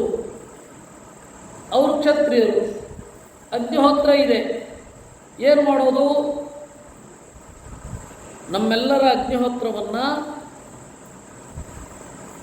ಧೌಮ್ಯರು ರಕ್ಷಿಸ್ತಾ ಇದ್ವಿ. ಅವಾಗೊಂದು ಪಾತ್ರೆ ಇಟ್ಕೊಂಡಿರ್ತಿದ್ರು. ಆ ಮಡಕೆಯಲ್ಲಿ ಆರಾಧನೆ ಮಾಡಿದ ಅಗ್ನಿಯನ್ನು ಇಟ್ಟುಕೊಂಡು ಊರಿಂದ ಊರಿಗೆ ಹೋಗೋದು. ಅದೇ ಅರಣಿ ಭಾಂಡ ಅಂತ ಕರೆಯೋದು. ಹಾಗೆ ತಗೊಂಡು ಹೋಗ್ತಾ ಇದ್ರು. ಇಂದ್ರಸೇನ ಮೊದಲಾದವರೆಲ್ಲ ದ್ವಾರಾವತಿಗೆ ಹೋಗಲಿ, ದ್ರೌಪದಿಯ ಪರಿಚಾರಕರೆಲ್ಲ ಪಾಂಚಾಲ ದೇಶಕ್ಕೆ ಹೋಗಲಿ. ದ್ರೌಪದಿಗೆ ಬಹಳಷ್ಟು ಜನ ಹೆಣ್ಣು ಮಕ್ಕಳ ಸೇವಕಿಯರಿದ್ರಲ್ಲ, ಅವರೆಲ್ಲ ಅಲ್ಲಿಗೆ ಹೋಗಲಿ. ನಮ್ಮ ಸೇವಕ ಪುರುಷರು ದೂರದ ದ್ವಾರಕೆಗೆ ಹೋಗಲಿ. ಸರ್ವೈರಪಿತ ವಕ್ತವ್ಯಂ ನ ಪ್ರಾಜ್ಞಾಯಂತ ಪಾಂಡವಾ. ಎಲ್ಲರೂ ಹೇಳಬೇಕು, ಪಾಂಡವರು ಎಲ್ಲಿ ಇದ್ರೆ ಗೊತ್ತಿಲ್ಲ ಅಂತ. ಹೋಗ್ರಿ, ದ್ವೈತವನದಿಂದ ನಮ್ಮನ್ನು ಬಿಟ್ಟು ಹೋದರು ಅಂತ ಹೇಳ್ರಿ. ಆಮೇಲೆ ಧೌಮ್ಯರು ಸ್ವಲ್ಪ ಹೊತ್ತು ನಿಂತು ಎಲ್ಲ ಖಾಲಿಯಾದ ಮೇಲೆ ಧರ್ಮರಾಜನನ್ನು ಕರೆದು, ನೋಡು, ಸಾಫ್ಟ್ ಸ್ಕಿಲ್ಸ್ ಬಗ್ಗೆ ಕೆಲವೊಂದು ಮಾತು ಹೇಳಲಿಕ್ಕಿದೆ. ಯಾಕೆಂದರೆ ನೀನು ಈ ತನಕ ರಾಜ ಆದವ ಅಲ್ವಾ. Soft skills cannot be taught by book. Hard skill ಏನಿದೆ ಅದು ಬುಕ್ಕಿನಿಂದ ಸಿಗತ್ತೆ ನಿಮಗೆ. ಸಾಫ್ಟ್ ಸ್ಕಿಲ್ಸನ್ನು ಬಾಯಿಂದ ಬಾಯಿಗೆ ಹೇಳ್ಕೊಂಡು ಬಂದಿರಬೇಕು, ಅದು ಎಲ್ಲಿಯೂ ಇರಲ್ಲ ಅಲ್ವಾ. ಆದ್ದರಿಂದ ಹೇಳ್ತೇನೆ ಕೇಳು, ನಿನಗೆ ಗೊತ್ತಿಲ್ಲದೆ ಇರೋದೇನಿಲ್ಲ. ವಿದಿತೆ ಚಾಪಿ ವಕ್ತವ್ಯ ಸುಹೃದ್ದಿರನುರಾಗತಃ. ಗೊತ್ತಿದ್ದರೂ ಗೆಳೆಯರು ಸ್ವಲ್ಪ ಹೇಳ್ತಾರೆ. ನಾ ಹೇಳ್ತೇನೆ ಕೇಳು. ನೀನು ರಾಜರ ಹತ್ತಿರ ಯಾವ ರೀತಿ ಇರಬೇಕು, ಪ್ರೋಟೋಕಾಲ್ ಅಂತ ಏನಿರುತ್ತೆ, ಆ ಪ್ರೋಟೋಕಾಲನ್ನು ನೀನು ಯಾವತ್ತೂ ಫಾಲೋ ಮಾಡಿಲ್ಲ. ಏಕೆಂದರೆ ಯು ಆರ್ ದ ಕಿಂಗ್, ನೀನು ರಾಜನಾಗಿದ್ದಿ ಇಲ್ಲಿ ತನಕ. Till now you are in the mind set of king. ಒಬ್ಬ ರಾಜ ಹೇಗಿರಬೇಕು ಆ ತರಹದ ಮೆಂಟಾಲಿಟಿ ನಿನ್ನದು. You don't know how to behaviour like a servant, which should be taught. ಅದರಿಂದಾಗಿ ನಾನು ಹೇಳಬೇಕು ನಿನಗೆ ಯಾವ ರೀತಿ ಇರಬೇಕು ಅಂತ. ಪಾಂಡವಾಗ್ನಿರಯಂ ಲೋಕೆ ಸರ್ವಶಸ್ತ್ರಮಯೋ ಮಹಾನ್ ಭರ್ತ ಗೋಪ್ತಾ ಚ ಭೂತಾನಾಂ ರಾಜ ಪುರುಷ ವಿಗ್ರಹ. ನೋಡು, ರಾಜ ಅನ್ನೋನು ಬೆಂಕಿಯ ತರಹ. ಬೆಂಕಿಗೆ ಮೈ ಬಂದರೆ ಅದು ರಾಜನ ಹಾಗೆ ಇರುತ್ತೆ. ಅಷ್ಟು ಎಚ್ಚರಿಕೆಯಿಂದ ಇರಬೇಕು. ರಾಜ ಅಂದರೆ ಸುಮ್ಮನೆ ಅಲ್ಲ, ಯಾವುದೇ ಕಾಲಕ್ಕೆ ಬಂದರೂ ಅಷ್ಟೇ. ಮಾರ್ಕ್ಸಿಸಮ್ ಬರಲಿ, ಕಮ್ಯುನಿಸಮ್ ಬರಲಿ, ಸೋಷಿಯಲಿಸಮ್ ಬರಲಿ, ಆಯಿತಾ, ಅನಾರ್ಕಿ ಅರಾಜಕತೆ ಬರಲಿ, ಡೆಮೋಕ್ರಸಿ ಬರಲಿ, ಎಲ್ಲ ಸಂದರ್ಭದಲ್ಲಿಯೂ ರಾಜನ ಎದುರು, ರಾಷ್ಟ್ರಪತಿಯ ಎದುರು ಯಾವ ರೀತಿ ಹೋಗಬೇಕು ಅಂತ ಪ್ರೋಟೋಕಾಲ್ ಇರೋದೇ. ನಿಮಗೆ ಪದ್ಮಶ್ರೀ ಪ್ರಶಸ್ತಿ ಬಂದರೆ 5-6 ದಿವಸ ಮೊದಲು ಕರೆಸ್ಕೊತಾರೆ ನಿಮ್ಮನ್ನು ಡೆಲ್ಲಿಗೆ. ಯಾಕೆ ಗೊತ್ತಾ? ರಾಜನ ಮುಂದೆ ಹೇಗೆ ಬಿಹೇವ್ ಮಾಡಬೇಕು ಅಂತ ಹೇಳ್ಕೊಡ್ಲಿಕ್ಕೆ. ಅಲ್ಲಿ ಮಾಕ್ ಡ್ರಿಲ್ಗಳನ್ನೆಲ್ಲ ಮಾಡ್ತಾರೆ. ಇಷ್ಟು ಹೆಜ್ಜೆ ಇರಬೇಕು ನೀವು ನಡೆದಾಡೋದು, ಈ ಕಡೆಯಿಂದ ಎಂಟ್ರಿ ಆಗಬೇಕು, ಇಲ್ಲಿಯೇ ಬರಬೇಕು, ಹೀಗೇ ಪ್ರಶಸ್ತಿ ತಗೋಬೇಕು ಅಂತ ಇವತ್ತಿಗೂ ಅದೇ ಇರೋದು. ಪ್ರಧಾನಿ ಒಂದು ಊರು ಬರ್ತಾನೆ ಅಂತ ಇಟ್ಕೊಂಡ್ರೆ ಅಲ್ಲಿ ಮಾಕ್ ಡ್ರಿಲ್ ಅರೇಂಜ್ ಮಾಡ್ತಾರೆ. ಒಬ್ಬ ಪ್ರಧಾನಿ ಥರನೇ ನಡ್ಕೊಂಡು ಬರ್ತಿರ್ತಾನೆ. ಮೊದಲು ಎಲ್ಲಿರುತ್ತೋ ಅಲ್ಲೇ ಇರಬೇಕದು. ನೀವು ಆ ಡಬ್ಬವನ್ನು ಅಲ್ಲಿ ಇಟ್ಟಿರ್ತೀರಾ, ಈ ಹಣ್ಣನ್ನು ಇಲ್ಲಿ ಇಟ್ಟಿರ್ತೀರಾ, ಅವನು ಬಂದ ದಿವಸ ಚೇಂಜ್ ಮಾಡೋ ಹಾಗಿಲ್ಲ.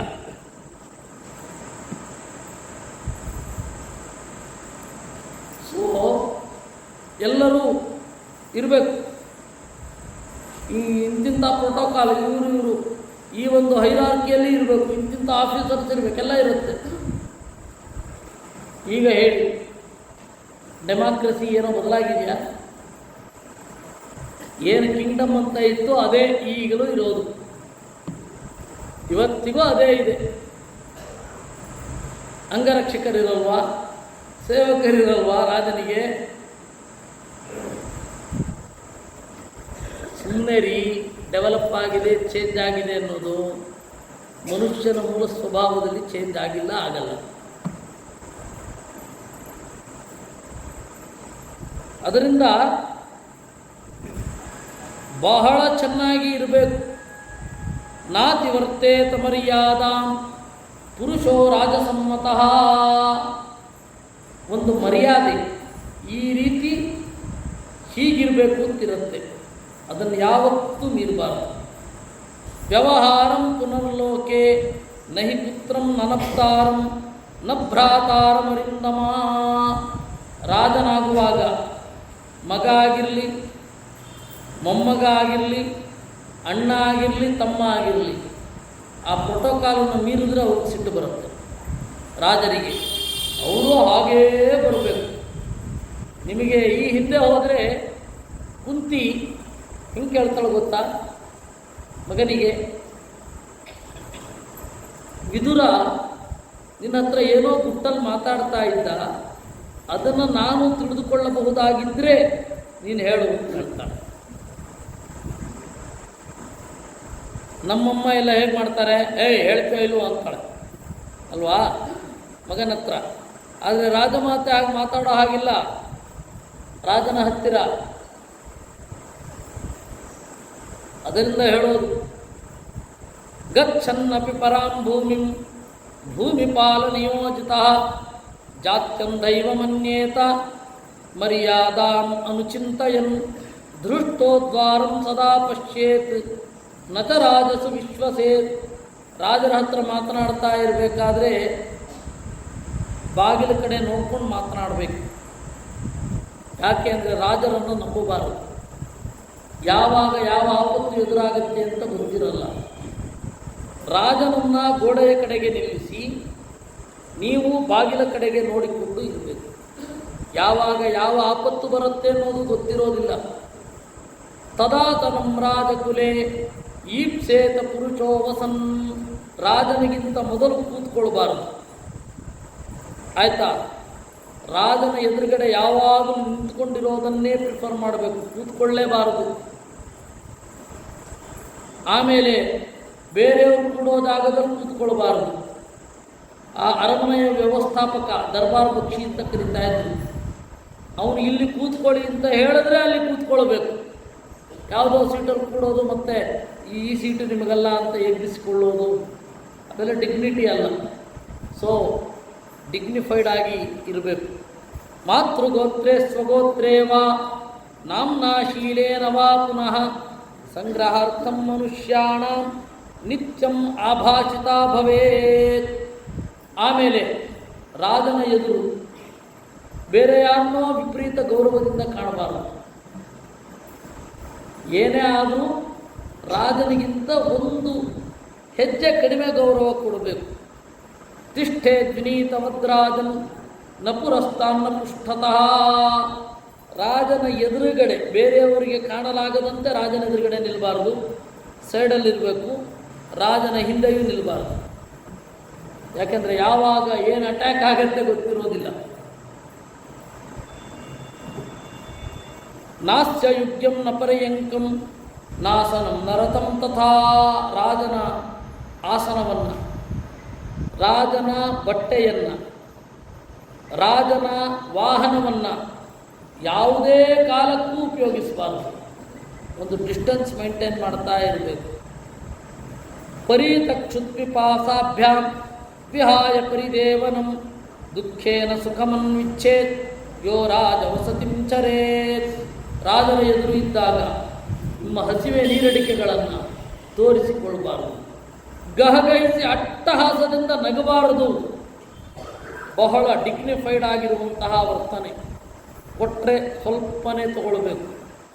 ಈ ತರಹ ಎಲ್ಲ ಇರುತ್ತೆ.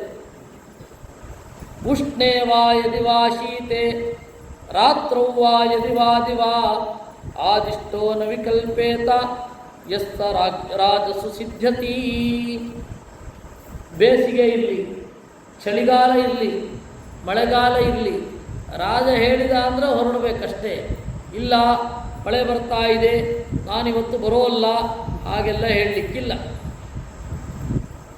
ಯಾಕೆ ಅಂದರೆ ಏನು ಬೇಕಾದರೂ ಮಾಡಿ ಯಾರು ನೈವ ಲಾಭಾಧರ್ಷಮಿಯಾತ್ ನವ್ಯಥೇಚ್ಛ ವಿಮಾನಿತಃ. ರಾಜನ ಎದುರು ಅವಮಾನ ಆದರೆ ಗಂಭೀರವಾಗಿ ಸಹಿಸಬೇಕು. ರಾಜನ ಎದುರು ಸನ್ಮಾನ ಆಯಿತು ಅಂದರೆ ಹೋ ಅಂತ ಕಿರಿಚಬಾರದು. ಸಹಜವಾಗಿ ನಾವು ಪ್ರಕೃತಿಯನ್ನು ನೋಡುವಾಗಲೂ ಕೂಡ ಮೌನದಿಂದ ಆಸ್ವಾದನೆ ಮಾಡಬೇಕು. ಫಸ್ಟ್ ಕ್ಯಾಮ್ರಾ ಬಂದ್ಬಿಡುತ್ತೆ, ನಾವು ನೋಡೇ ಇರಲ್ಲ ಅದನ್ನು. ಇನ್ಯಾವಾಗಾದರೂ ನೋಡ್ತೀವಿ ಅಂದರೆ ಬರೆದಿಟ್ಕೊಳ್ಳಿ, ಮತ್ತೆ ಯಾವತ್ತೂ ನೋಡಲ್ಲ. ಈ ಮದುವೆ ಆಲ್ಬಮ್ ಇದ್ದ ಹಾಗೆ ತೆಗೆಸ್ಕೊಂಡದ್ದೇ ಬಂತು, ಇದುವರೆಗೂ ಮತ್ತೆ ಯಾರು ತೆಗೆದು ನೋಡಿ. ಸುಮ್ಮನೆ ಅದು ಆಡಂಬರ ಒಂದು ಬೇಕು ಅಷ್ಟೆ. ಪ್ರಕೃತಿಯನ್ನು ನೋಡುವಾಗಲೂ ಕೂಡ ವಿನೀತವಾಗಿ ಎಲ್ಲ ಹೃದಯ. ನೀರನ್ನು ಕಂಡು ಕೂಡಲೇ ನರಿ ಥರ ಊಡಿಡೋದು, ಕಿರಿಚೋದು ಎಲ್ಲ ಮಾಡಬಾರದು. ಸಂಯಮದಿಂದ ಇರಬೇಕು. ಇದೆಲ್ಲ ಪ್ರೋಟೋಕಾಲ್ ಹೇಗಿರಬೇಕು ರಾಜರ ಮುಂದೆ ಅಂತ. ನೀವು ಈಗಿರೋ ಹಾಗೆ ಅಲ್ಲ. MNC ಕಂಪ್ನಿಗೆ ಸೇರಿದ್ರೆ ಅಲ್ಲಿ CEO ಹತ್ರ ಈ ರೀತಿ ಇರಬೇಕು ನೀವು. ಅದರಿಂದ ಎಲ್ಲ ಕಾಲದಲ್ಲಿಯೂ ಪೊಸಿಷನ್ನಲ್ಲಿ ಇರುವವರ ಹತ್ತಿರ ವಿನೀತವಾಗಿಯೇ ಇರಬೇಕು. ಪ್ರೋಟೋಕಾಲನ್ನೇ ಫಾಲೋ ಮಾಡಬೇಕು. ಸಮಪೂರ್ಣ ತುಲೇವ ಸ್ಯಾತ್ ಯೋ ರಾಜ ವಸತಿಂ ಚರೇತ್. ತಟಸ್ಥವಾಗಿ ಒಬ್ಬ ತಕ್ಕಡಿ ಕರೆಕ್ಟಾಗಿ ತೂಗಿದ್ರೆ ಯಾವ ರೀತಿ ಇರಬೇಕೋ ಆ ರೀತಿ ಇರಬೇಕು. ಅಲ್ಪೇಚ್ಛೋ ಧೃತಿಮಾನ್ ರಾಜ್ಞ ಛಾಯೇವ ಅನಪಗಸ್ಸದಾ. ಸ್ವಲ್ಪವೇ ಇಚ್ಛೆ ಪಡಬೇಕು. ರಾಜನನ್ನು ಯಾವತ್ತೂ ಬಲಗಡೆಯಿಂದ ಸುತ್ತಿಕೊಂಡು ಎಡಗಡೆಗೆ ಬರಬೇಕು. ರಾಜನ ಎದುರುಗಡೆ ಬೇರೆಯವರ ಹತ್ರ ಪಿಸು ಪಿಸು ಅಂತ ಮಾತನಾಡಬಾರದು.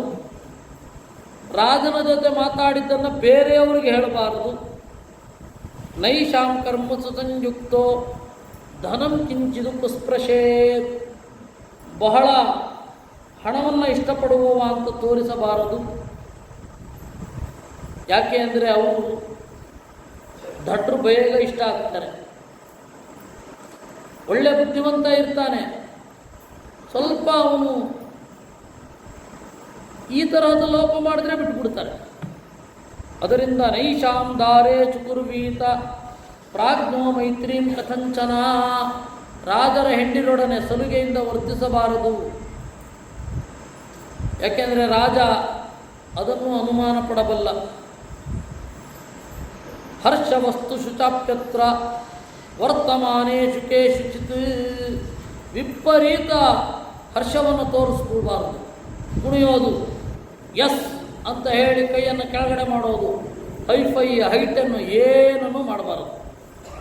ಹರ್ಷಾದ್ಯಮಂದ ಪುರುಷ ಸ್ವೈರಂ ಕುರ್ವೀತ ವೈಕೃತಂ. ನಮ್ಮನ್ನು ನಾವು ಕಂಟ್ರೋಲ್ ಮಾಡಿಕೊಂಡಿರಬೇಕು. ವಿಪರೀತ ಹಾರಾಡೋದು, ವಿಪರೀತ ಡಿಪ್ರೆಷನ್ಗೆ ಒಳಗಾಗೋದು ಇದ್ಯಾವುದೂ ಇಲ್ಲದೆ ಮುಂದೆ ಏನು ಮಾಡಬೇಕು ಅಂತ ಯೋಚನೆ ಮಾಡಬೇಕು. ಆಮೇಲೆ ಏವಮಂತಃಪುರೇ ವೃತ್ತಂ ಶ್ರೂಯಮಾಣಂ ಬಹಿರ್ವಸೇತ್. ರಾಜನಾದವ ಏನನ್ನು ಬಳಸ್ತಾನೆ ಅದೇ ಸಮಾನವಾದದ್ದನ್ನು ಇವನು ಬಳಸಬಾರದು. ರಾಜ ಒಂದು ಶೂಸ್ ಬಳಸ್ತಾನೆ ಅಂತ ಇಟ್ಕೋಣ, ಅದೇ ಸಮಾನ ಕ್ವಾಲಿಟಿಯ ಶೂಸನ್ನು ಇವನು ಹಾಕೋಬಾರದು. ನನ್ನ ಪ್ರತಿಸ್ಪರ್ಧಿ ಅಂತ ಅನ್ಕೋತಾನ ಅವನು. ರಾಜ ಯಾವ ಬ್ರ್ಯಾಂಡಿನ ಬಟ್ಟೆ ಧರಿಸ್ತಾನೆ ಅದೇ ಬ್ರ್ಯಾಂಡಿನ ಬಟ್ಟೆಯನ್ನು ಹಾಕ್ಕೊಳ್ತೇನೆ ಅಂತ ಹೋಗಬಾರದು. ಮಂತ್ರಿಯಾದವನು, ರಾಜನ ಹತ್ತಿರ ಇರುವವನು ಇಷ್ಟು ಎಚ್ಚರದಿಂದ ಇರಬೇಕು. ಇವತ್ತಿಗೂ ಅದೇ ಅಲ್ವಾ? ನೋಡಿ, ಒಬ್ಬ CEO ಜೊತೆಗೆ ಈ ತರಹ ಇರಬೇಕು. ಒಂದು ಕಂಪನಿಯಲ್ಲಿ ಎತ್ತರಕ್ಕೆ ಬರೋದು ಹೇಗೆ ಅಂದರೆ ಹೀಗೆ. ನೀವು ಮ್ಯಾನೇಜರ್ ಹತ್ರನೂ ನಿಮ್ಮ ಟೀಮ್ ಲೀಡರ್ ಹತ್ರ ಹೇಗಿರಬೇಕು ಅಂತ ಇದನ್ನೇ ತಿಳ್ಕೊಂಡ್ಬಿಡಿ. ಅವತ್ತಿಗೂ ಇವತ್ತಿಗೂ ಒಂದೇ ಸೂತ್ರ, ಸೇಮ್ ವರ್ಡ್ ರೂಲ್, ಸೇಮ್. ಯಾವತ್ತೂ ಕೂಡ ರಾಜನ ಎದುರುಗಡೆ ಸಮವಾಗಿ ಅವರು ತಗೊಳ್ಳೋದೇ ನಮ್ಮ ಮನೆಯಲ್ಲಿಯೂ ಅಂತ ಹೇಳಬಾರದು. ನೀವೇನು ಬ್ರ್ಯಾಂಡ್ ಯೂಸ್ ಮಾಡ್ತೀವಲ್ಲ ಅದೇ ಬ್ರ್ಯಾಂಡನ್ನು ನಾನು ಯೂಸ್ ಮಾಡ್ತೇನೆ ಅಂತ ಹೇಳಬಾರ್ದು. ಸುಮ್ಮನೆ ಇರಬೇಕು. ನೀವು ಉಪಯೋಗಿಸ್ತಾ ಇದ್ದೀರಲ್ಲ ಮಾಡಿ, ನಿಮ್ಮ ದೊಡ್ಡಸ್ತಿಗೆ ತೋರಿಸ್ಕೊಳ್ಳಿಕ್ಕೆ ಹೋಗ್ಬಿಡಿ. CEO ಕಾರ್ ಯಾವ ರೀತಿ ಇರುತ್ತೆ ಅದೇ ಮಟ್ಟದ್ದು ತಗೊಳ್ತೇನೆ ಅಂತ ಹೋಗಬಾರ್ದು. ಸ್ವಲ್ಪ ಸಂಯಮ ಇರಬೇಕು. ದ್ವಿಧಾ ವಿವಿದ್ಯತೆ ಮೂಲಂ ರಾಜಮೂಲೋಪಸೇವಿನಃ. ಯಾವತ್ತೂ ಕೂಡ ಬಂಧುಗಳೊಡನೆ ವಿಪರೀತ ಇರಬಾರದು. ರಾಜನ ಬಂಧುಗಳೊಡನೆ ವಿಪರೀತ ಸಲುಗೆಯಿಂದ ಇರಬಾರದು. ಎಷ್ಟು ಬೇಕೋ ಅಷ್ಟು. ಆಮೇಲೆ ಉದ್ಧತಾನಾಂಚ ಯೋ ವೇಚಃ ಕುಹಕಾನಾಂಚ ಯೋ ಭವೇತ್. ಹಾಗಂತ ಹೇಳಿ ನಿಮ್ಮ ವೇಷದಲ್ಲಿ, ನಿಮ್ಮ ಬಟ್ಟೆಯ ತೊಡೋದರಲ್ಲಿ ಅವನಿಗೆ ಚುಚ್ಚೋ ಹಾಗೂ ಇರಬಾರ್ದು. ತೀರ ಹರಿದಿರೋದು ಹಾಕ್ಕೊಂಡು ಹೋಗ್ಬೋದು. ಏನು ಅಂದ್ಕೊಳ್ತಾನೆ ರಾಜ, ನಾನು ಕೊಡೋ ಸಂಬಳ ಸಾಲ್ತಾ ಇಲ್ಲ ಅಂತ ಹೇಳ್ತಾ ಇದ್ದೇನೆ ಇವನು ಅಂತ ಹಾಗೆ ಅಂದುಕೊಳ್ತಾನೆ. ಅದರಿಂದಾಗಿ ಬ್ಯಾಲೆನ್ಸ್ಡ್ ಆಗಿ ಇರಬೇಕು. ಶೇನ ಪೇಶಿ ವಿವಾದತ್ತೆ ಪುರುಷೋ ಭೂತಿಮಾತ್ಮನಃ. ಕೈಯನ್ನು ಮುಖಕ್ಕೆ ಅಡ್ಡ ಇಟ್ಟು ಮಾತನಾಡಬೇಕು. ಆಯಿತಾ? ತಥಾಚ್ಯುತಂಚ ವಾತಂಚ ನಿಷ್ಠೀವಂಚಾಚರೇಚ್ಛನೈ. ಜೋರಾಗಿ ಇಡೀ ಮನೆ ಅರಮನೆ ನಡುಗುವ ಹಾಗೆ ಸೀನ್ ಹಾಕಬಾರದು. ಅದೆಲ್ಲ ಕಂಟ್ರೋಲಲ್ಲಿ ಇಟ್ಕೊಂಡಿರಬೇಕು. ರಾತ್ರಿ ಮಲಗುವ ಪ್ರಸಂಗದಲ್ಲಿ ಬಂದರೆ ಗೊರಕೆಯನ್ನು ಕಂಟ್ರೋಲಲ್ಲಿ ಇಟ್ಕೊಳ್ಬೇಕು. ಭುಜವನ್ನು ಸುಮ್ಮನೆ ಅಲುಗಾಡಿಸೋದು, ಕಣ್ಣುಗಳನ್ನು ಎಲ್ಲೆಲ್ಲೋ ಹಾಕೋದು, ಹೀಗೆ ಅಡ್ಡ ನೋಡೋದು, ಅವುಗಳನ್ನು ಮಾಡಬಾರದು. ಭೃಕುಟಿಂಚನ ಕುರುವೀತ ನ ಚಾಂಗುಷ್ಟೈರ್ಮಹೀಂ ಲಿಖೇ. ರಾಜನನ್ನು ಹುಬ್ಬುಗಂಟಿಕ್ಕಿಕೊಂಡು ನೋಡಬಾರದು. ನಿಮ್ಮ ಬೆರಳಿನಿಂದಲೋ ಕಾಲಿನಿಂದಲೋ ಏನನ್ನೋ ಬರಿತಾ ಇರಬಾರದು.